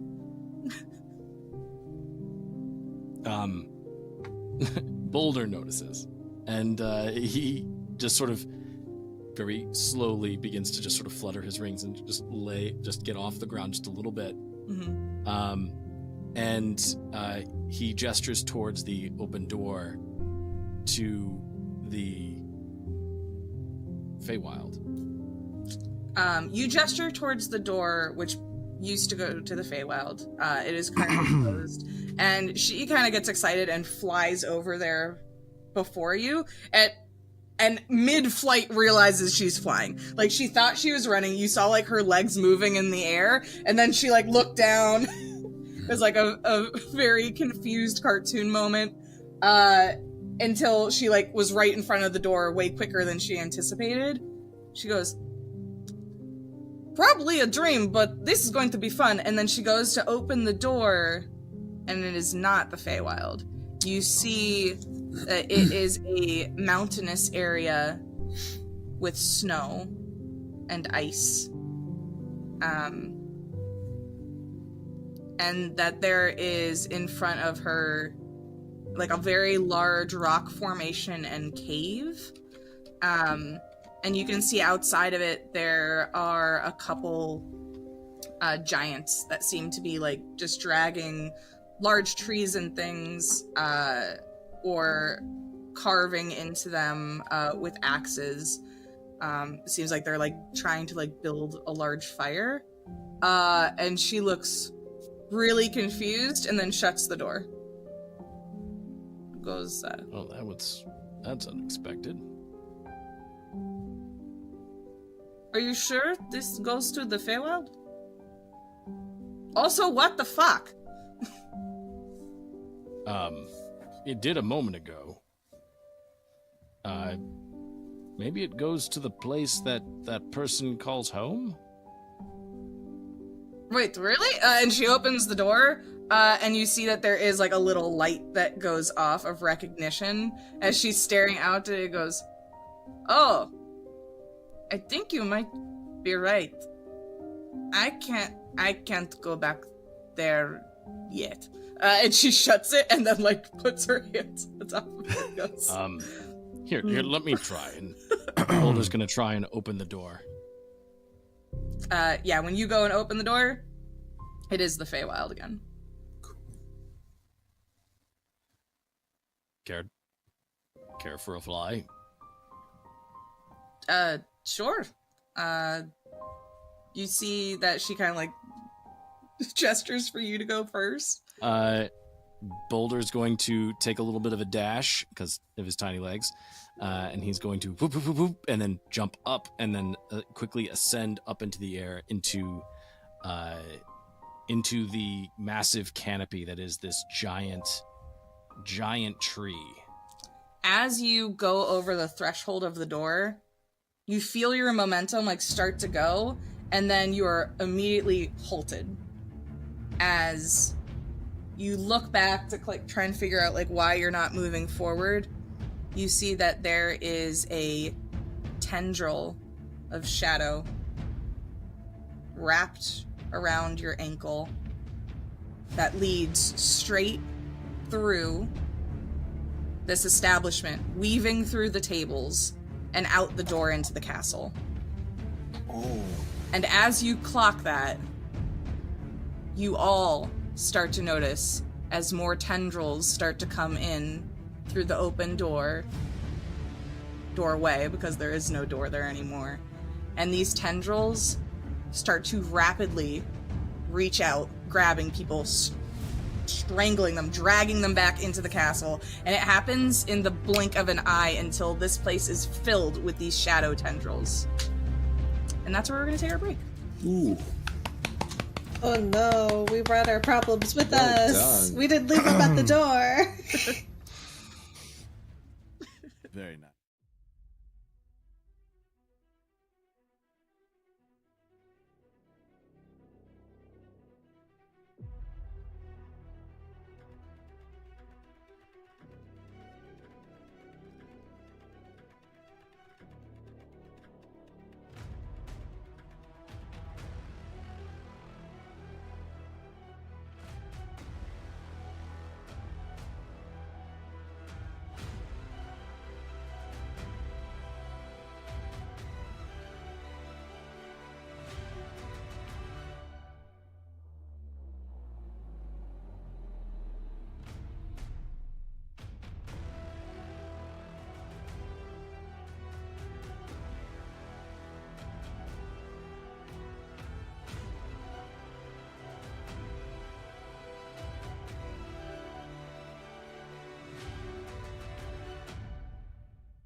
Hey, everybody. Welcome back. We are jumping in to this fight. We don't know. As Boulder and Onisa were about to go for a beautiful flight through the Feywild, there was a shadowy tendril that made its way coiling around Boulder's ankle. Boulder's ankle, not allowing him to move any farther. And as he looked back, he saw that there were all these tendrils making their way in from the castle to the emporium. Some of them grabbing patrons and ripping them outside. You guys see that the dwarven man near the front door who had the door is trying desperately to shove the door back into place and get to close it on these tendrils, and instead you see one wrap around him and just pull him through the door as he goes flying and screaming. Goodbye, bro. Could everyone please roll initiative? Oh, You know what? I don't like this. You know what, Janelle? Yeah. No. No, okay. No. You don't have. You want to sit it You out? can't make me. Okay. I don't know what I do. Automatically put him at 0. I gotta roll 3 of these. 21 for me. Oh, nice. Okay. Beans is 21. 17 for Bamf. Man. I got a 12. I do Oregon appreciate y'all are got going 11. in order. Wow, you guys really are going in order right now. Okay. I'm gonna screw it all up. I have a 17. Why? All Because right. that's what I do. I kick doors off the hinges and screw up the initiative. I think you have a higher dex than me, right? Yeah, who has the higher Um, dex? I got a 3. 16. Yeah. Does that you're beat higher. you? Yeah. Okay, Aether 17. Okay, let me see over here. One moment. Oh god, I rolled terribly. Okay. Oh, darn. Oh no. Whatever will we do? Well, these are for the ones that would help you, not the bad one. Oh, crap. Oh yeah. Yeah, Hex, Poxy, and Oh, Nox darn. got an 11, a 3, and a 2. Oh, yeah. Oh. And then my big beefy bad boy got 23. That makes sense. Totally makes sense. You got the Thank jump you. on us. That Right. makes total sense. That's so funny. Okay. Totally makes sense. All right. So as you guys see all these tendrils whipping around you, who is closest to the door, you think, right now? The original door. Yeah, the original door. It's a great question. I know Boulder is probably near the back with Onisa because they just tried to go out that last door. Morgan, Bamf, and Ether for sure were by the Emporium. Beans, were you also at the Emporium still? Yeah, because I was there with Boulder, so. Okay, And then all of I you watch guys, you guys walk away. Ether, Beans, Bamf, and Morgan, roll a d20 for me. I don't like where this is going. Just doing a luck check. 13. 4. Lucky number 13. Oh my god, can I stop rolling off this table? That is an 11. Okay, so Ether, you said you had a 4? Yeah. And literally all 3 of the other people rolled 11s. No, 13. Oh, okay. But that means that Ether was lowest, so... Gosh, I have so many good moves. A luck check? Where's a luck check? It's just rolling a d20. I just call it a luck check. Gotcha. Okay. So one of these tentacles, goes to strike Ether.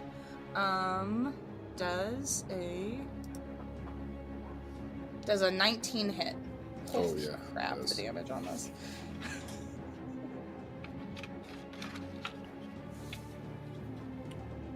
Sorry, I couldn't hear you. Yes, Did you- yes, it does. Sorry. Okay. So this tentacle strikes out at you, and deals 44 necrotic damage as it like lashes through you. And then I'm also going to need you to make a Constitution saving throw. Con save is a 15. Excuse me. Okay, as you feel this thing lash through you, the shadow kind of attaching to your insides, and you feel like a part of you pulled out, not physically, but like bits of your soul being siphoned. You take the 44 necrotic damage, but 22 of that, your maximum HP is reduced by. Oh, boy. Nice. Huh? And then another tentacle is going to lash out and go to strike Morgan. And I just need you to make a dexterity saving throw.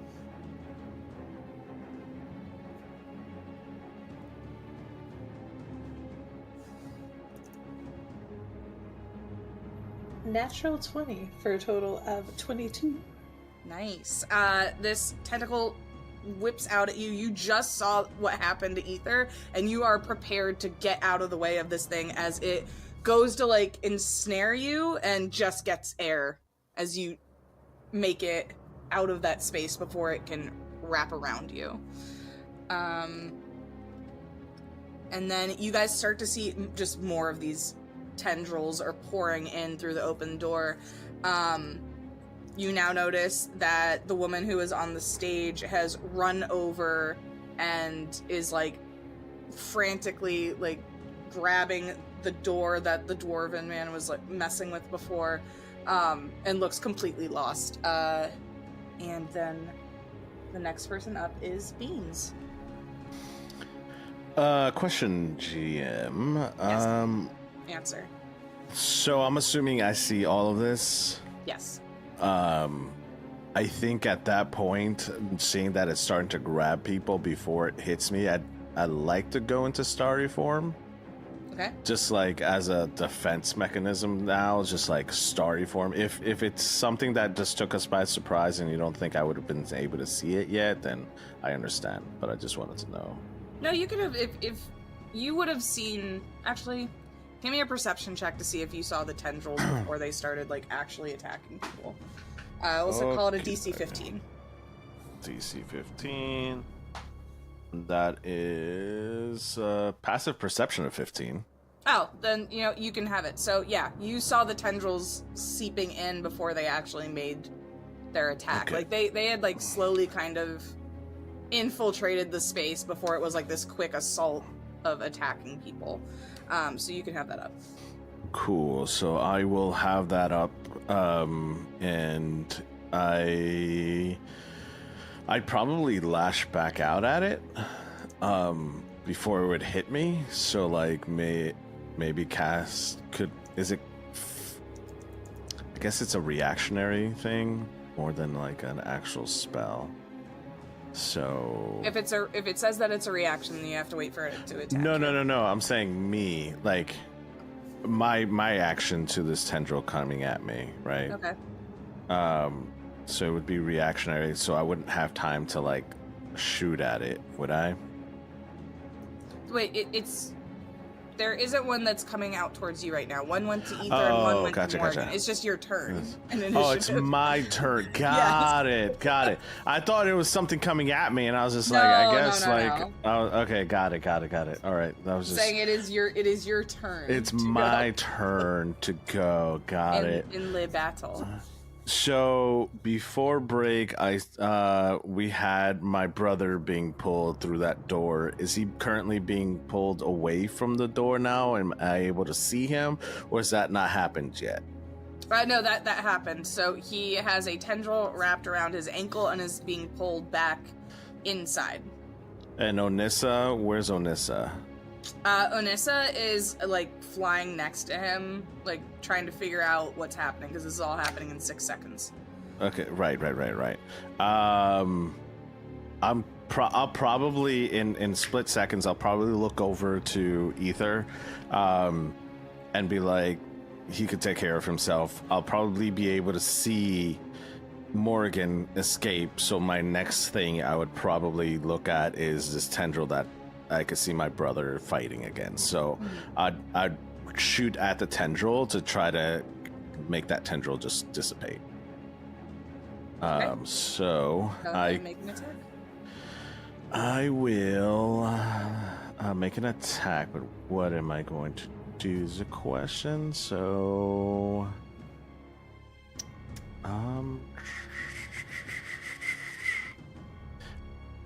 do these things, I guess, would I have been able to assess that these things look familiar just by a quick glance at it or no? Sorry, ask that again? Would I have been able to see that these are familiar? Like, do they look like the tendrils that we fought before, or is this something that looks completely okay? No, these so I definitely would are have. familiar to you. So okay, so then I would I will have say assessed right they away. look a lot bigger. Okay, so I would have assessed that right away, which then, because that would lead me to think like, okay, in my head, I've hit it before, so I'm going to hit it again with something that I know will hurt it. So I'll throw a guiding bolt at it, and I will cast that at first level, because I wouldn't know to hit it harder than that. So I would say 16 plus 10, 12 actually. So 16 plus 12, that's 28. 28 hit? Yeah, 28 definitely hits. Okay, perfect. That's a first 46. And that's a 17. And then I do use my bonus action, which is again, hit it again with, the hell is it? So how much damage is it for that first hit, though? 17. Okay, got it. Yeah, 17. Then I'm trying to find that thing that I do. Is that the a 1d8 Archer plus form? 5. Yep, 1d8 plus 5. So I do 1d8. So I will roll to hit with that. Okay. And that is an 18 plus 12, right? Is that 12? Yep. 18 plus 12, 30. Yeah, that hits. definitely hits. 1d8. That's plus 5 is 7. So 7 points additional. So 24 points of total damage. Got it. What does it look like as you take the, like, where you're just trying to, like, get rid of it would be an initial. I think this is happening all within 6 seconds, so things will happen so quickly. I would think I would do a quick assessment in my brain as Beans and just see Morgan, she's good. Ether, he can take care of himself. Look over to see the thing taking my brother, and like instantaneously just pull out my, like, go into starry form, pull out the bow, and just shoot at it from like where I'm at to where my brother is at, so like at that point where it's grabbing him, so it doesn't affect him, but it's like maybe a couple feet further back, so it doesn't hurt Onissa and him from radiant damage.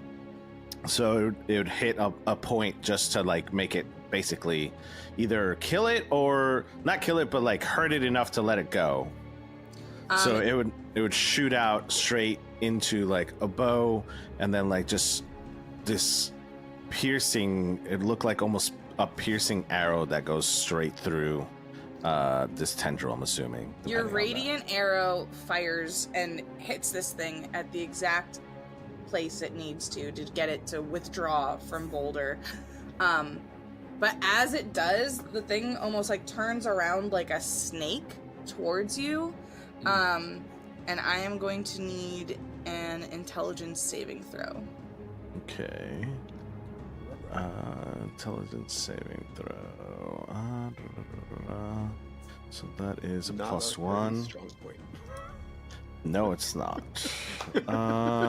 That is a 14 plus 1. That's a 15.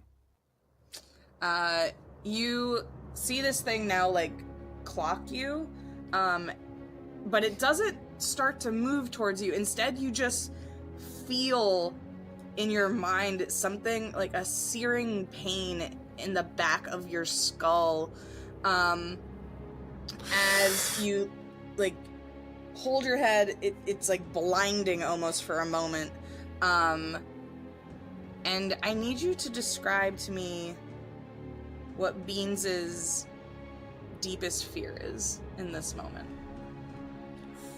In this moment, excuse me, a flash of light would appear in front of Beans, and he would see an image, a still image almost, of whatever it is. Whether it's a future, a prediction of a future, or if it's the real future, or whatnot. And he is in disarray, standing around his family, his found family.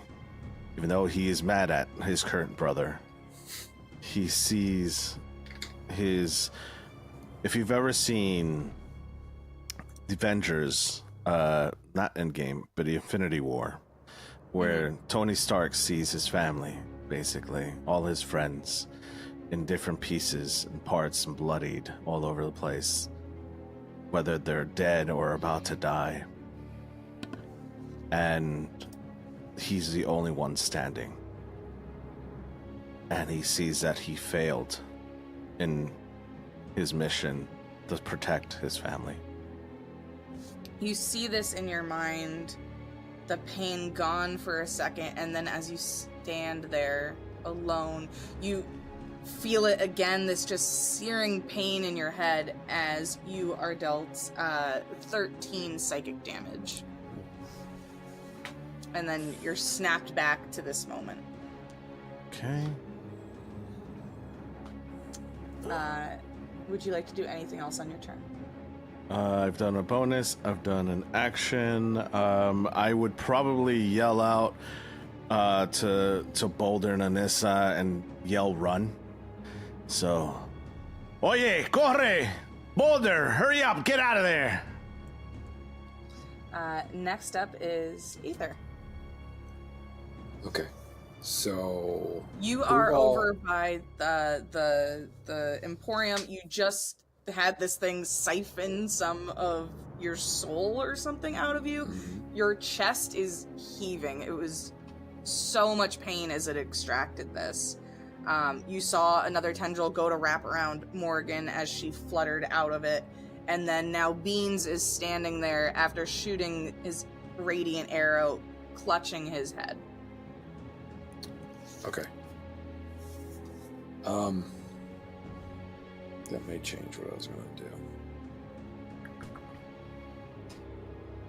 There are also tendrils just all over this place, All over grabbing the place. patrons, and then you see that they're one of the siblings who owns this place. It has the door. The dwarven man who had been working on the door has been pulled out into the castle. Okay. Yeah. So there's also that going on. Seeing that Beans has kind of been psychically affected by this, and hearing him kind of call for his brother, and seeing that Morgan is now kind of wrapped up and obviously feeling this pain. He doesn't want any one of his newfound friends to feel this pain. So I'm gonna try something. We'll see how this goes. He's gonna attempt to banish it with banishment. Ooh. Okay. So thematically, he may just grab the tendril that he's wrestling with and cast banishment that way, if you will allow it. Yeah.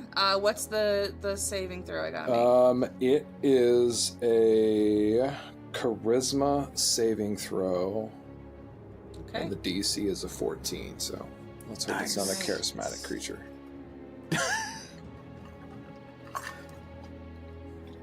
Okay. does get advantage because of magical resistance, but it's not the most charismatic creature, so let's see. That is a 16. Okay, well then it will do absolutely nothing. Okay, you go to cast Banishment on this thing, and I think you feel something similar to what Beans felt when he was trying to heal Morrigan. There's something about the magic that feels sticky. Okay. Like it's just not something is holding it back. Something is holding your full like potential back. Okay, and then oh boy. I will go ahead and use a bonus action to Hunter's Mark this thing. Yeah, absolutely. What does your Hunter's Mark look like as it takes effect? I'd like to think that it is a like it comes off of him and kind of this frost-like aura as kind of a carbon copy of himself, and it literally is just going to leap and just grab onto the tendril, so it'll look like a frosted image of himself holding onto it. Very cool. Yeah, you see that this frosted image of yourself attaches onto the tendril and almost like burns into it like a cold burn. Like there's like areas in the tendril that are raised and look like they're about to crack from cold. As that is like seared into it. Is that your entire turn? That's all I got. Okay. You're good. Next up is Bamf. So, a couple of questions. Yes, a couple of answers. Bamf has been obsessively fingering the greatsword. Yeah, wrong choice of words. But fondling, Not for fingering, Bamf. you choose it. I love that almost in sync. The three of us were just like. I was not so much at the fingering, just so much as the obsessive. Yeah, the Obsessively doing obsessively anything. Yeah, well, that's I mean, it's a giant fine. tooth in the shape of a greatsword, and it feels really nice. It's on brand. It's on brand. Okay.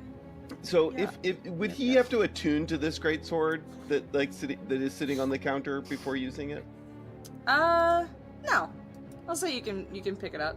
He's You just get gonna the pick it benefit up, of it. and he's just gonna charge in.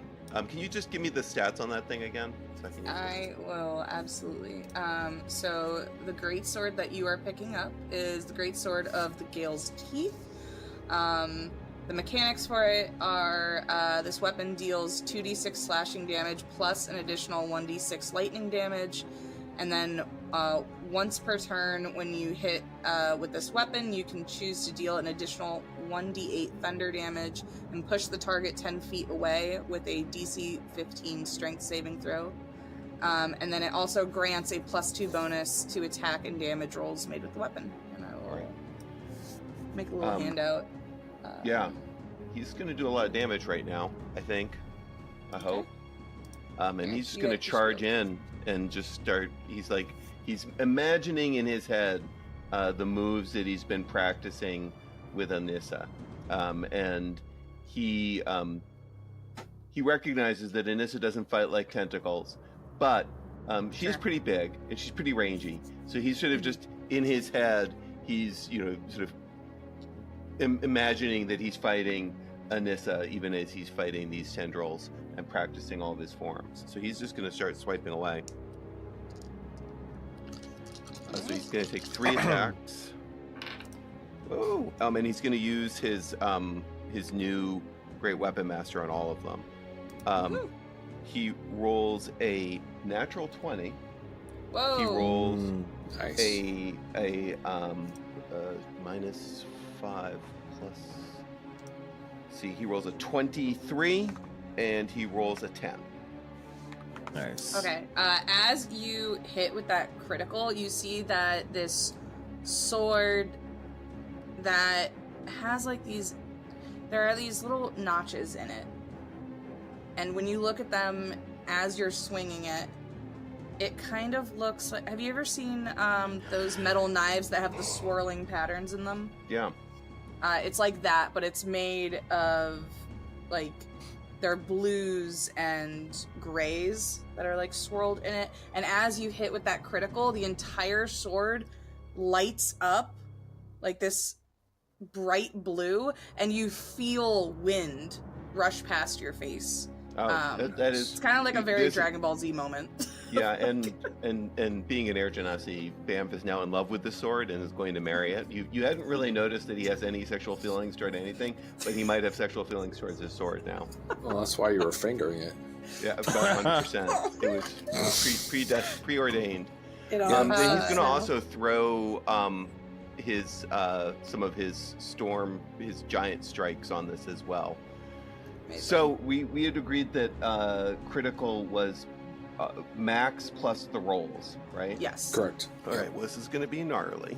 So. And then the other two rolls were what again? One was a 23, a nat hits. 20, and a 10. The 10 does not. So Okay. 2 hits. So let me just get these dice together. This is a little Yeah, funky. you get all that math together. Yeah. You let me know. I'll just flavor it while you're doing math. So as you like hit the first time with the critical, the sword lights up and there's this wind that picks up around you. And then as you slash through it, you see that like the tentacle rescinds, or the first half of it disappears. It's almost kind of hard to tell. It's like made out of this strange shadow. And then as you slash again through it, there is this ripple of air. So it not just cuts through the tendril, but the air coming off of your slash strikes through the whole middle of this thing, winding down through it and splitting it in half. Oh, that's awesome. All right. So that is on the roll 18, but then I add 18 plus 24 plus 8.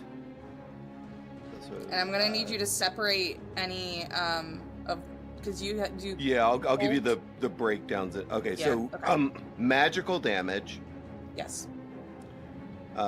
is 12 plus 7. Okay. Plus, oh Jesus, this is going to be 12 plus 7 plus 2 plus 10. Okay. And that's all magical weapon damage? Magical slashing damage. Magical slashing. Okay. That's all good. So that's going to be... That's 24 plus 7. So...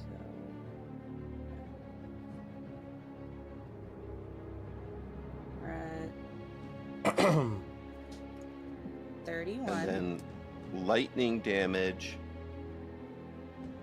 is... That's going to be full too.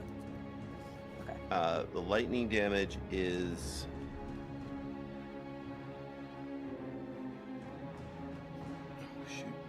12 plus 6. Okay. That's 18. And then you said then the thunder damage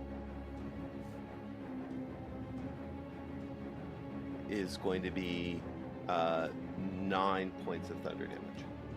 Okay, so that is... Got it. Let me do some math real quick, sorry. Yeah, that was a lot of a lot.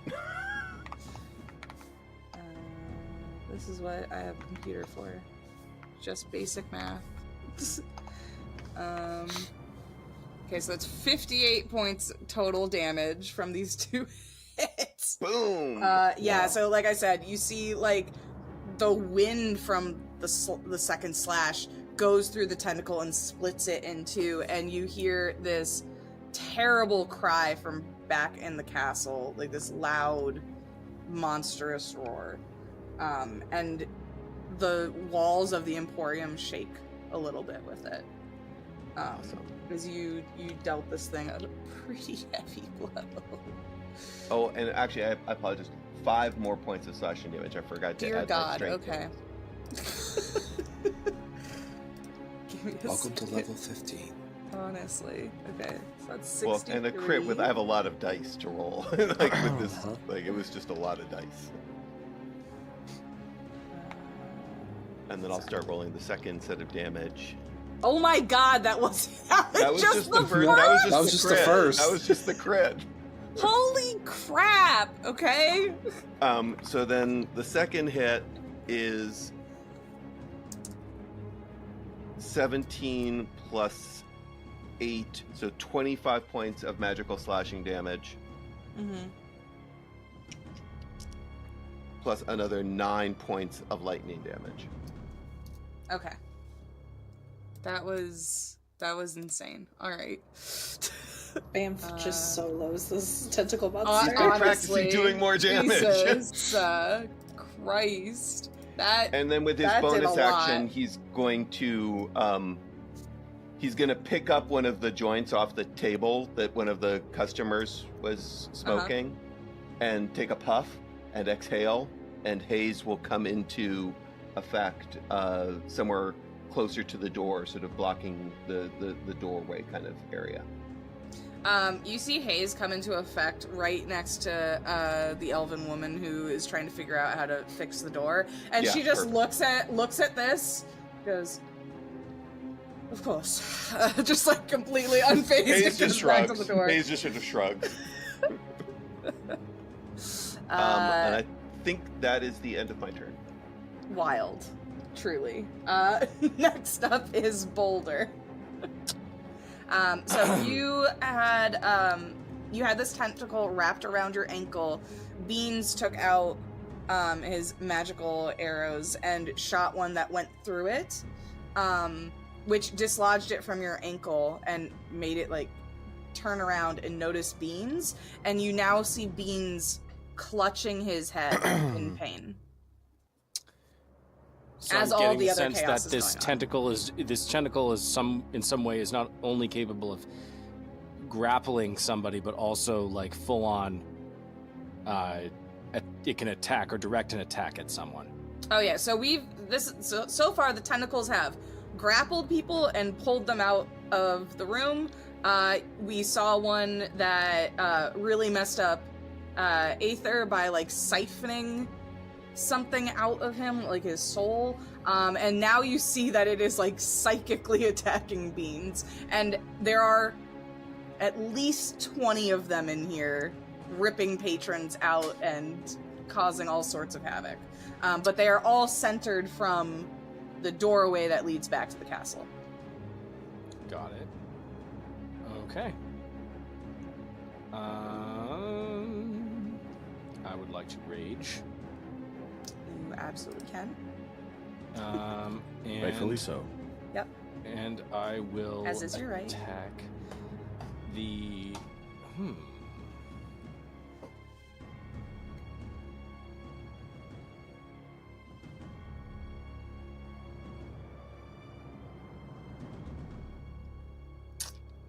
I really want I don't want to risk that. I don't want to risk being wrong. So Take a big swing. Did this thing damage me when it grappled me? No, for you it was just grappling. It was definitely pulling. Okay. I'm going to enter my rage, and because I have the instinctive pounce, I'm going to move up to half my speed to get to the tentacle that is going after or attacking Beans. And I am going to let's see. I am going to frenzy attack this thing.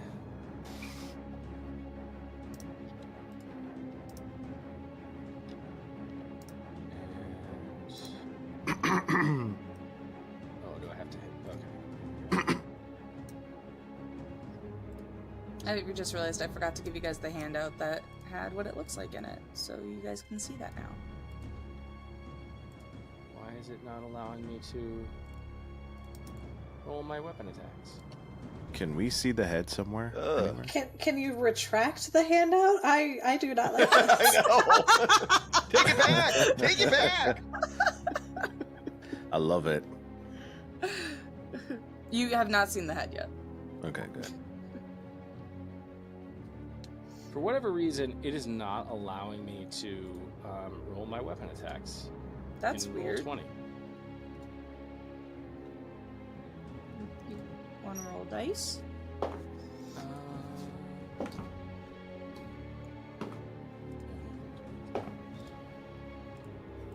Let me just make sure of something. Try refreshing the page. Sometimes it's just weird.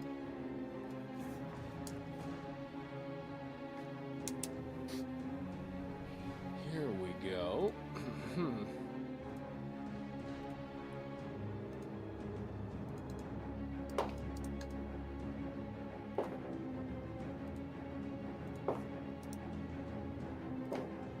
That's weird. It's allowing me to roll skill checks, but not...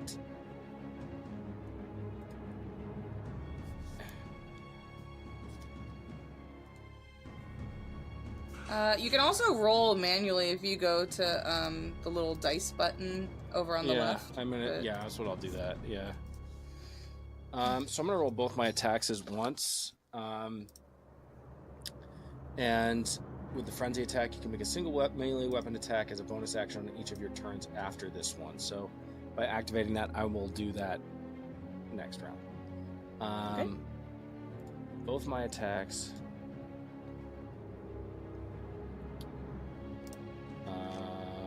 So that is a.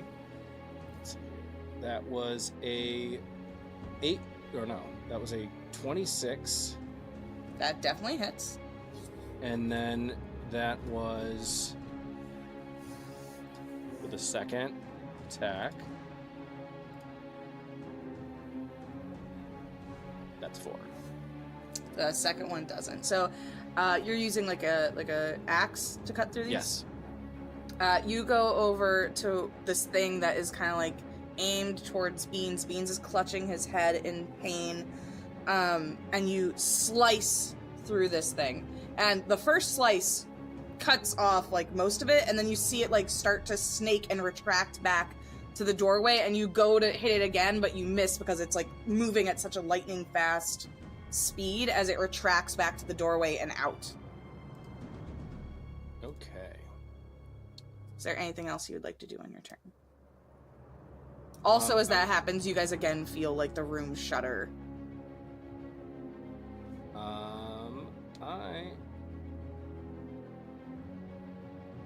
Does the magic stop, or does the psychic damage stop happening to Bean? It seems like he is like in pain, but it was only like a momentary thing. So it was a single attack. It's not like a continuing attack. So he looks like he's okay right now. But I mean, just, you know, imagine you just had like a spike run through your mind psychically. It's still gonna hurt residually a little bit, but he's not currently being tormented. I'm going to take flight and go the rest of my distance out the door, down the stairs towards wherever this thing is. Amazing. As you fly out the door, it's kind of hard to get through because this doorway is like packed with these tentacle things. But as you make your way through, you notice that the castle is crawling with them. And you look around trying to find the origin of where it is all coming from. Give me a investigation check. Low DC, DC 10.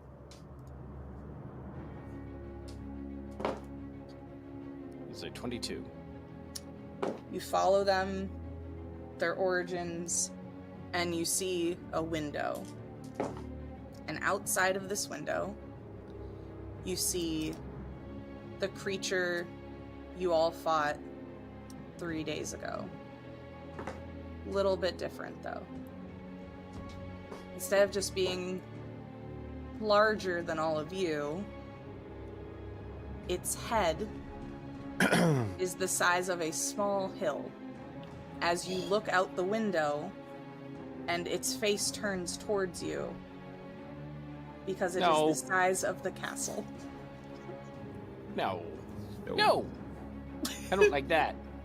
And you see all these tendrils going out the window and attaching to its neck, where these tendrils are like holding the neck in place to the body and spawning out of it. My dude, think about the size of the teeth on that thing. And Boulder, as you make not really eye contact, because this thing doesn't have eyes, it's more like a faceless situation, except for Or it's just all teeth. large toothy smile. You do hear like that chuckling in your head, reminiscent of the previous battle. Wouldn't it be hilarious if we found out that Janelle's kink was just teeth? Just teeth It's in really general. not. It's not. It's like, the You can't emporiums prove have that. teeth, the villains have teeth. There's That's just a lot of it's- teeth it's just sort of creepy. floating around the adventure. It's just creepy. I just like creepy shit. Does her goblin mask have teeth? and That's all I need to know. tentacles. Teeth tentacles. But I think Eric's question does need an answer. Yeah. What? Does the goblin mask have teeth? The goblin mask? Oh yes. Wait. Oh, Remember yeah, the she's already goblin forgotten. You're masks? like blocking that out. Yeah. What? The ski masks. The Oh goblin my ski god, mask. that was so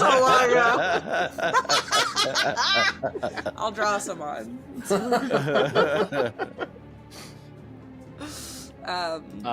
I frantically just yell up to the rest of the party members, being like, "It's outside the castle."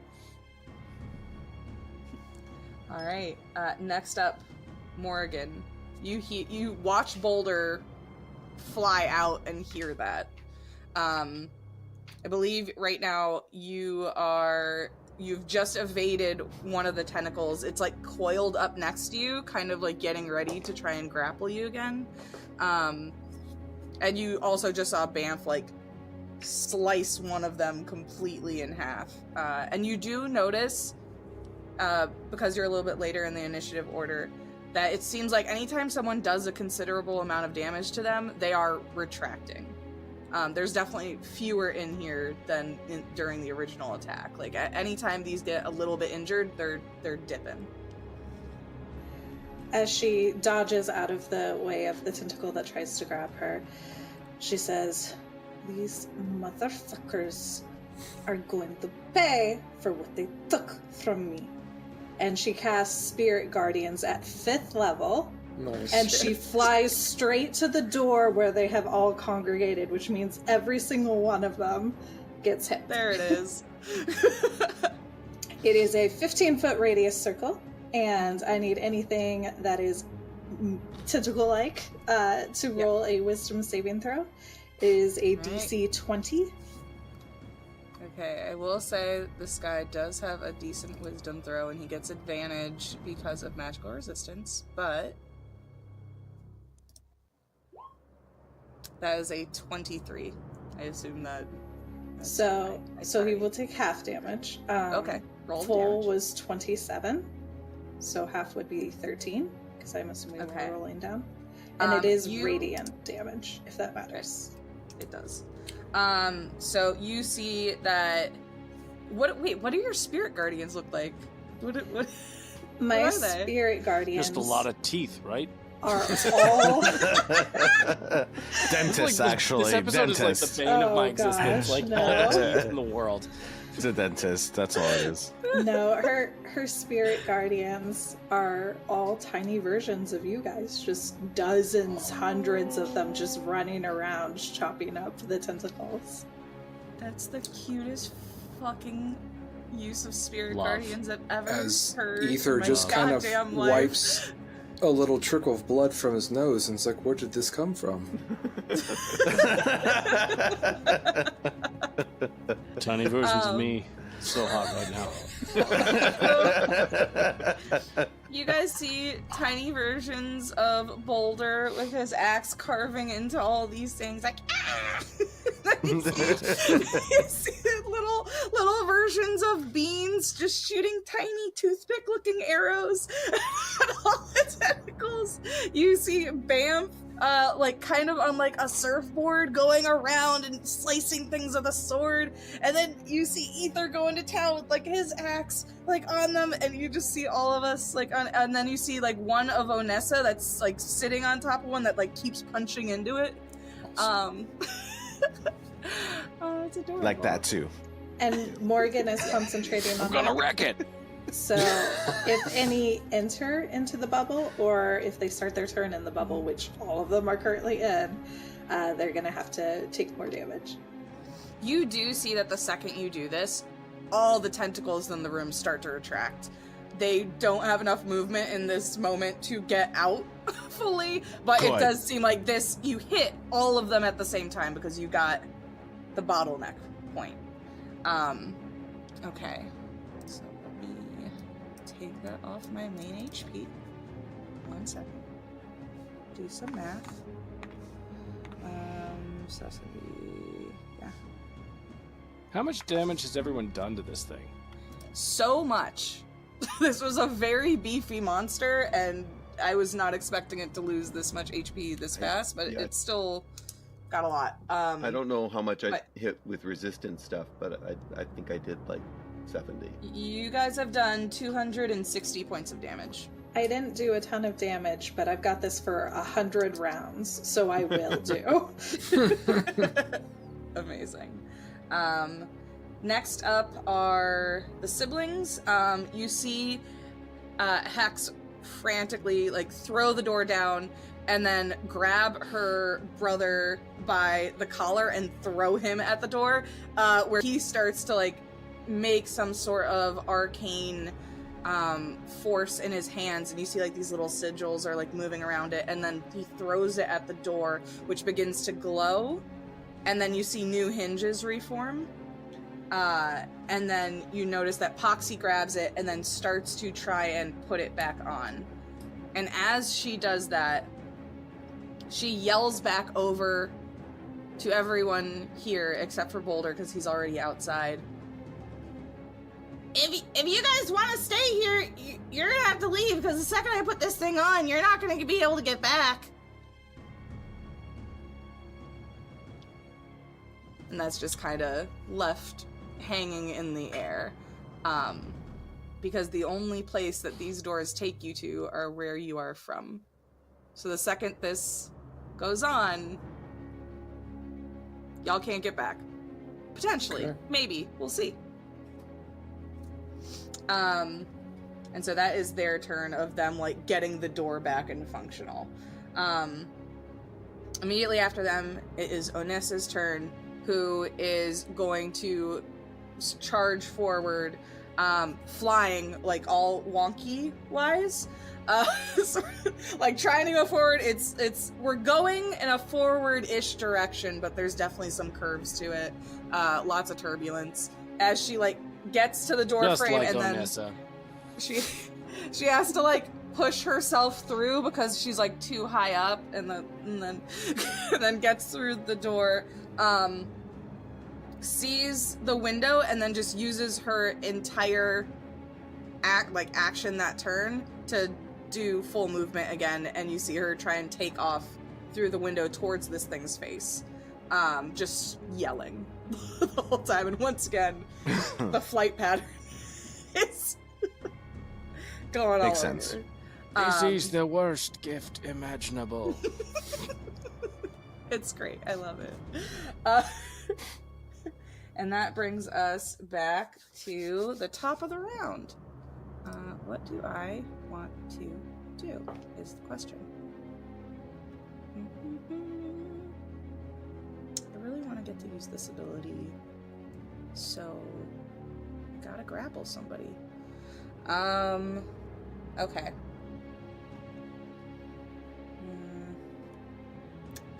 Boulder's right there. Onessa's right there. And then Morgan is also closest to the door. Okay, so Onessa, Boulder, and Morgan would have to make a Dex saving throw as tentacles go to wrap around all of them.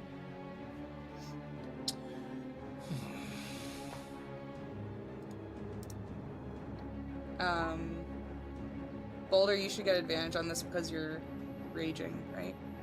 Yeah. Can Morgan intentionally fail? Yeah, you absolutely can if you want.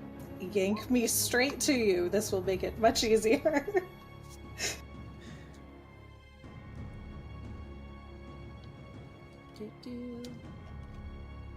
Boulder, what did you get? 7. Okay. All three of them, Boulder, Anissa, and Morgan, are wrapped with a tentacle and start to be dragged and pulled towards the window. Boulder, you're closest, so you probably are already partially out of the window at this point. You guys see that Onissa is like dangling in front of its face, all wrapped up. And Morgan, you're just being pulled out the door at this moment. And that's its turn.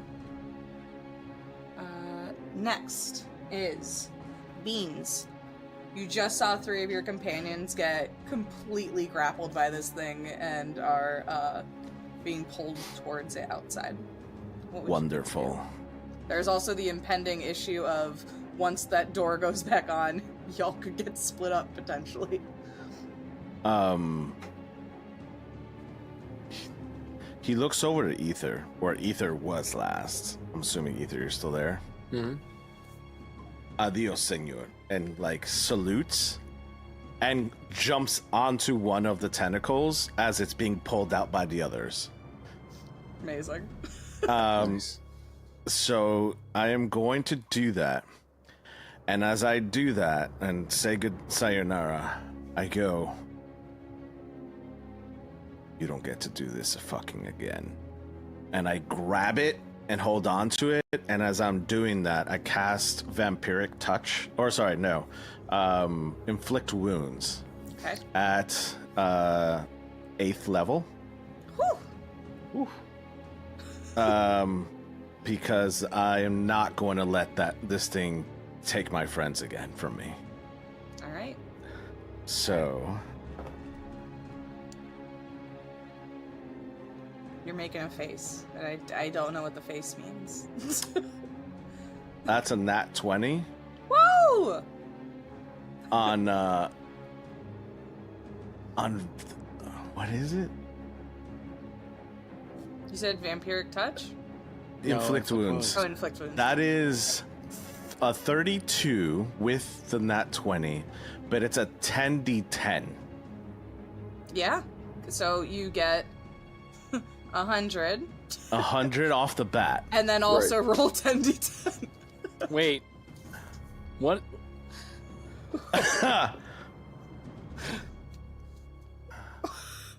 That's wild. That's 60 points of damage on top of that.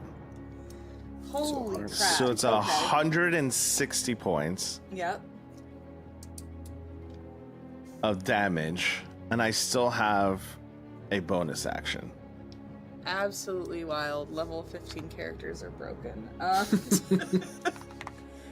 thing ain't down yet, so No. fucking barely though. Jesus. Let me I just wanna do see. one I did ability. not expect. I did not expect to do that. Hold on. Sorry. Okay.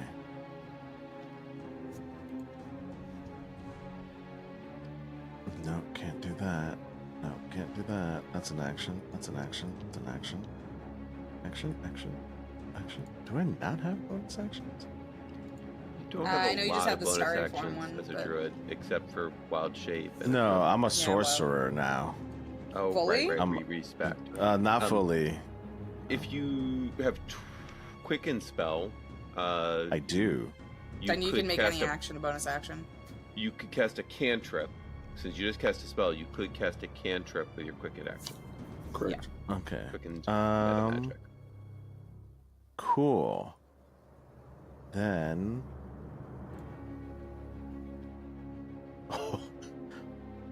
That'd be funny.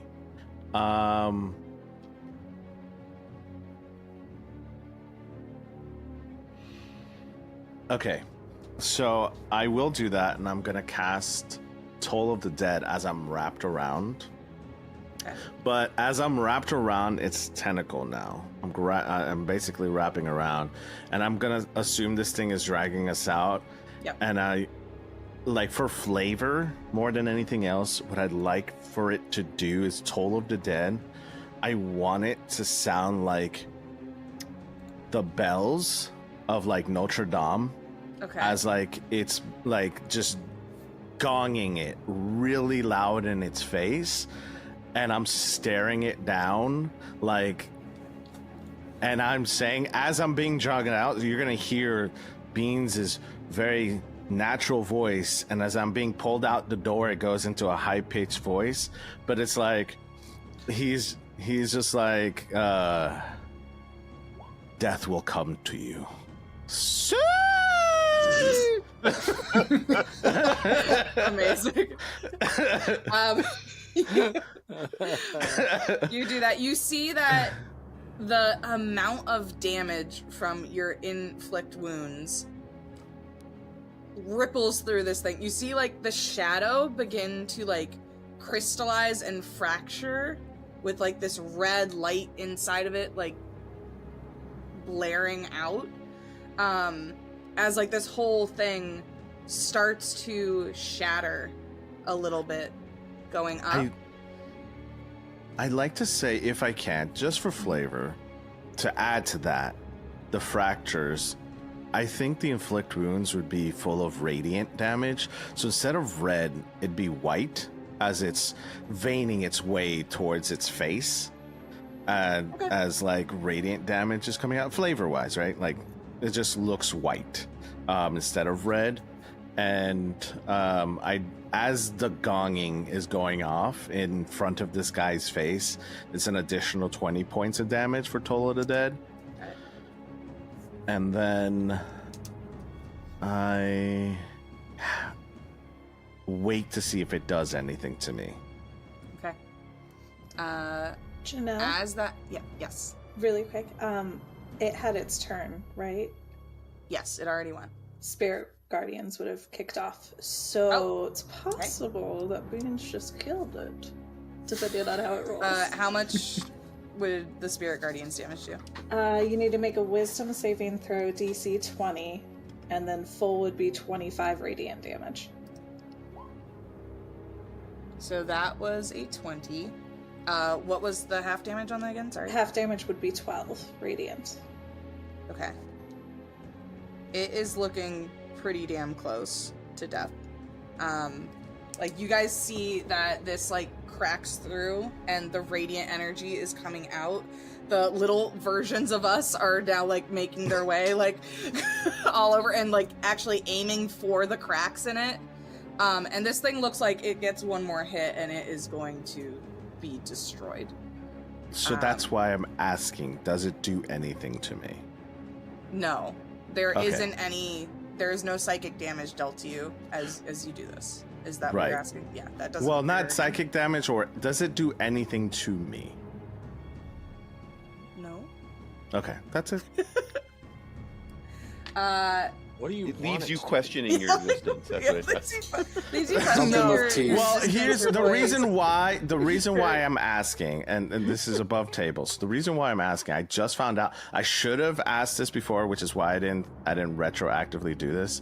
When it did do psychic damage to me, I do have Gift of the Gem Dragon, and Gift of the Gem Dragon deals as a reaction 2d8 force damage to anything that hits me. Oh, okay. It So can't that hit you it- this moment. That's but- fine, but that's why I was asking, does it do anything to me this time? Because if it does, I You're hit ready. it with 2d8 force damage. So Gotcha. It's don't know, okay, I we think- I really think- know you're just trying to live out your hentai dream. That's right. Damn, man. You want to do something really sick, don't you? Yes. Next up though is Aether. As you see, all, so you literally all of Do it, your Aether. friends now have been. Or no, Banff is Who? still there. Banff is still Yeah. there.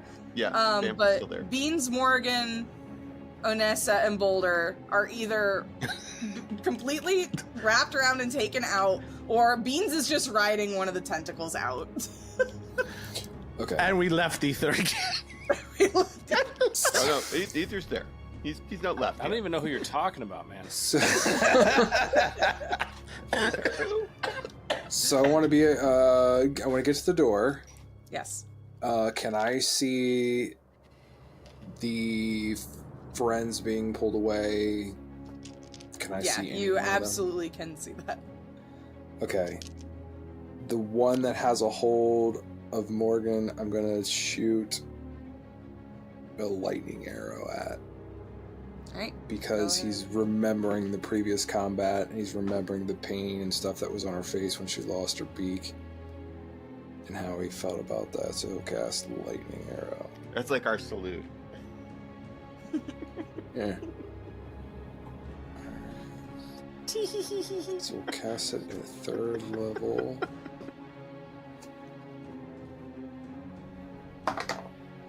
Oh, 27 to hit it. That definitely hits. And then it's also Hunter's Mark still. Yep. Nice. So the Hunter's Mark will do 2 points of damage. 9 points from the initial arrow, and then the lightning arrow does a bunch of stuff. Wait, I'm writing on the tentacle that she's on. Shit. Yeah. There you are.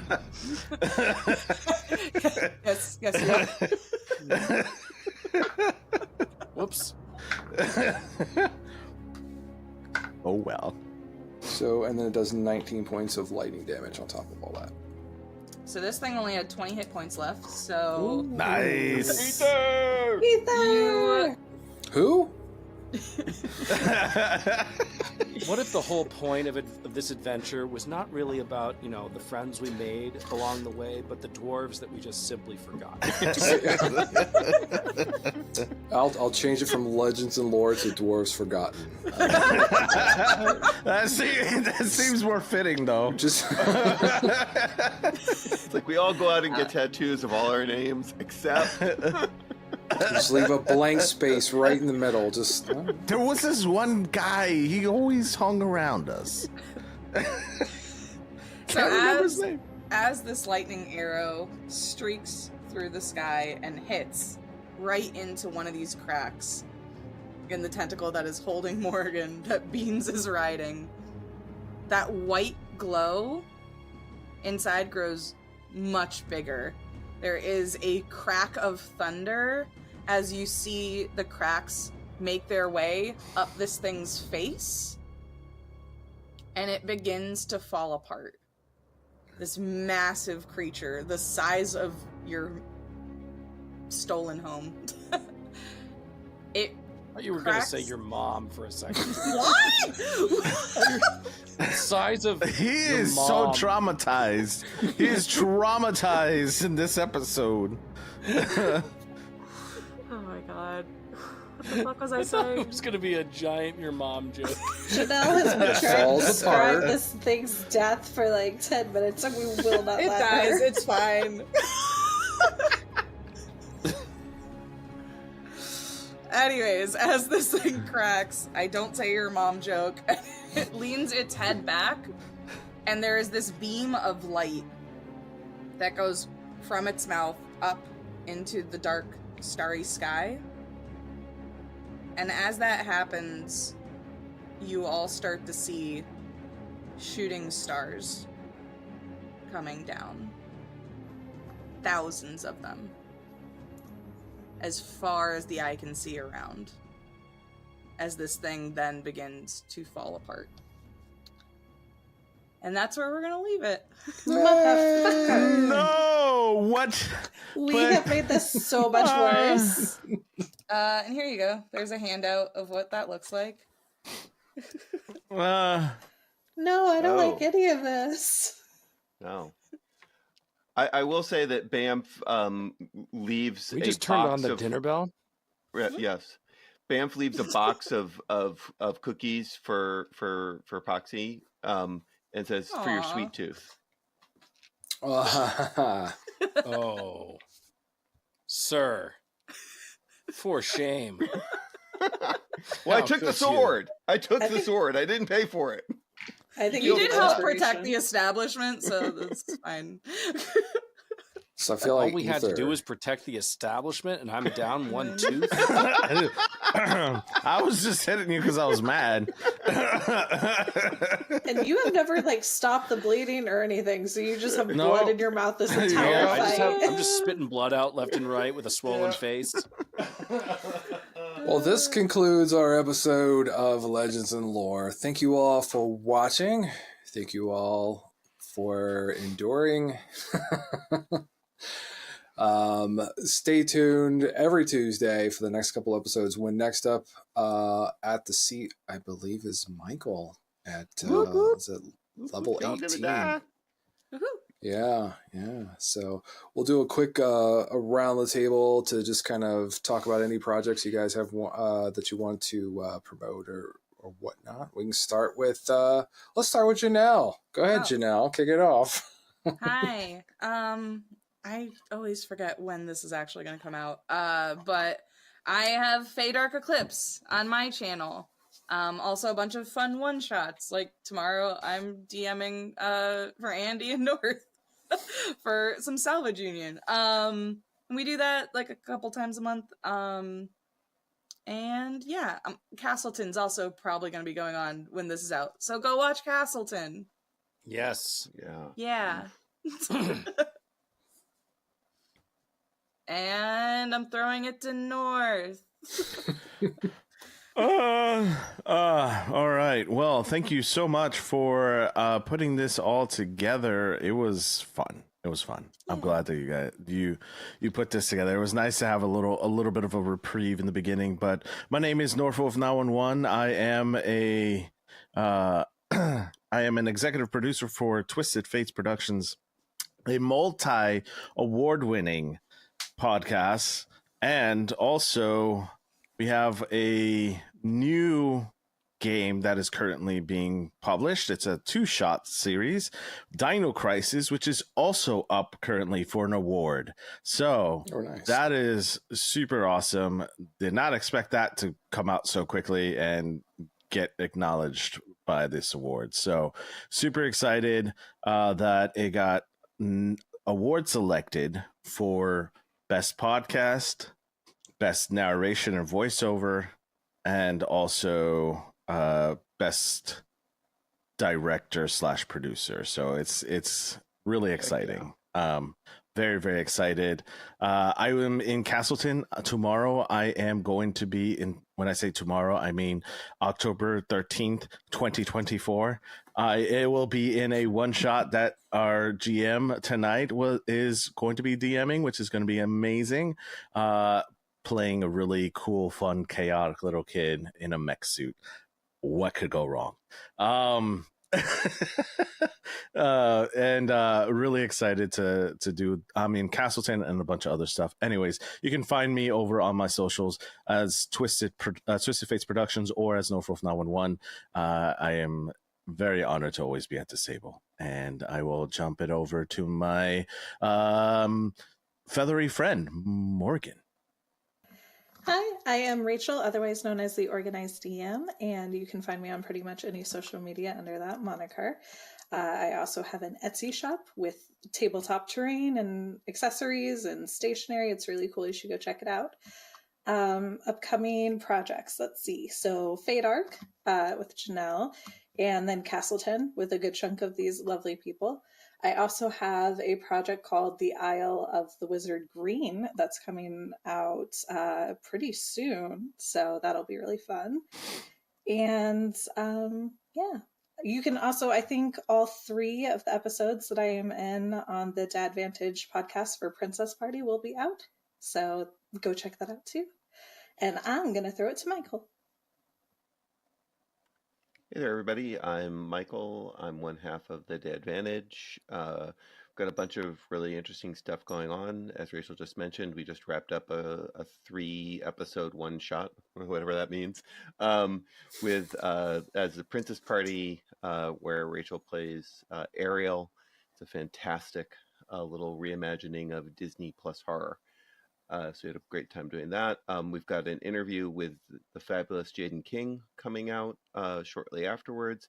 And then we were joined by the whole Crit crew doing a Halloween special episode on The Crow, sort of a reimagining of the 1994 classic The Crow. So a bunch of cool things happening Heck yeah. in Dadvantage land. Come join us. And if you're at cons, my partner Andy is going to be selling his donuts at pretty much every con coming up for the next couple of weeks. So next month or two. Yeah. PAX U. He'll be at PAX U? Although this will probably air after PAX U. But you can find him there. Say hello. I will definitely say thank you for these amazing donuts that I've never tried to actually eat. I promise. Don't eat them. They're totally real, fake donuts. That seems like such a weird thing to say that you've never tried. I have definitely remember the teeth thing. Yeah, this is how exactly. No, I have definitely gone to take a fake bite out of it, and it does not taste good. Don't do it. Okay, got it. There you go. Well, I mean, to round us out, then, Andy. Hello, beautiful nerds. As I've said before, I am MrDanDyDM. You can find me at MrDanDyDM on my YouTube channel, where you can find the actual plays that I DM for, which are the Survivors of Ashkelon, which this is airing on, this is recording on the 12th of October. I will go from recording this with Legends and Lore, and I will be recording another episode immediately after in about 5 minutes with the cast of the Survivors of Ashkelon. Super excited about that. Also, the other 2 shows I run are Shadows of Ashkelon, which Janelle is an awesome cast member of. And also my final show, which is Our Flag Means Doom, which is my awesome little pirate show. All of these shows take place within the same universe, and they are beginning to cross over with each other.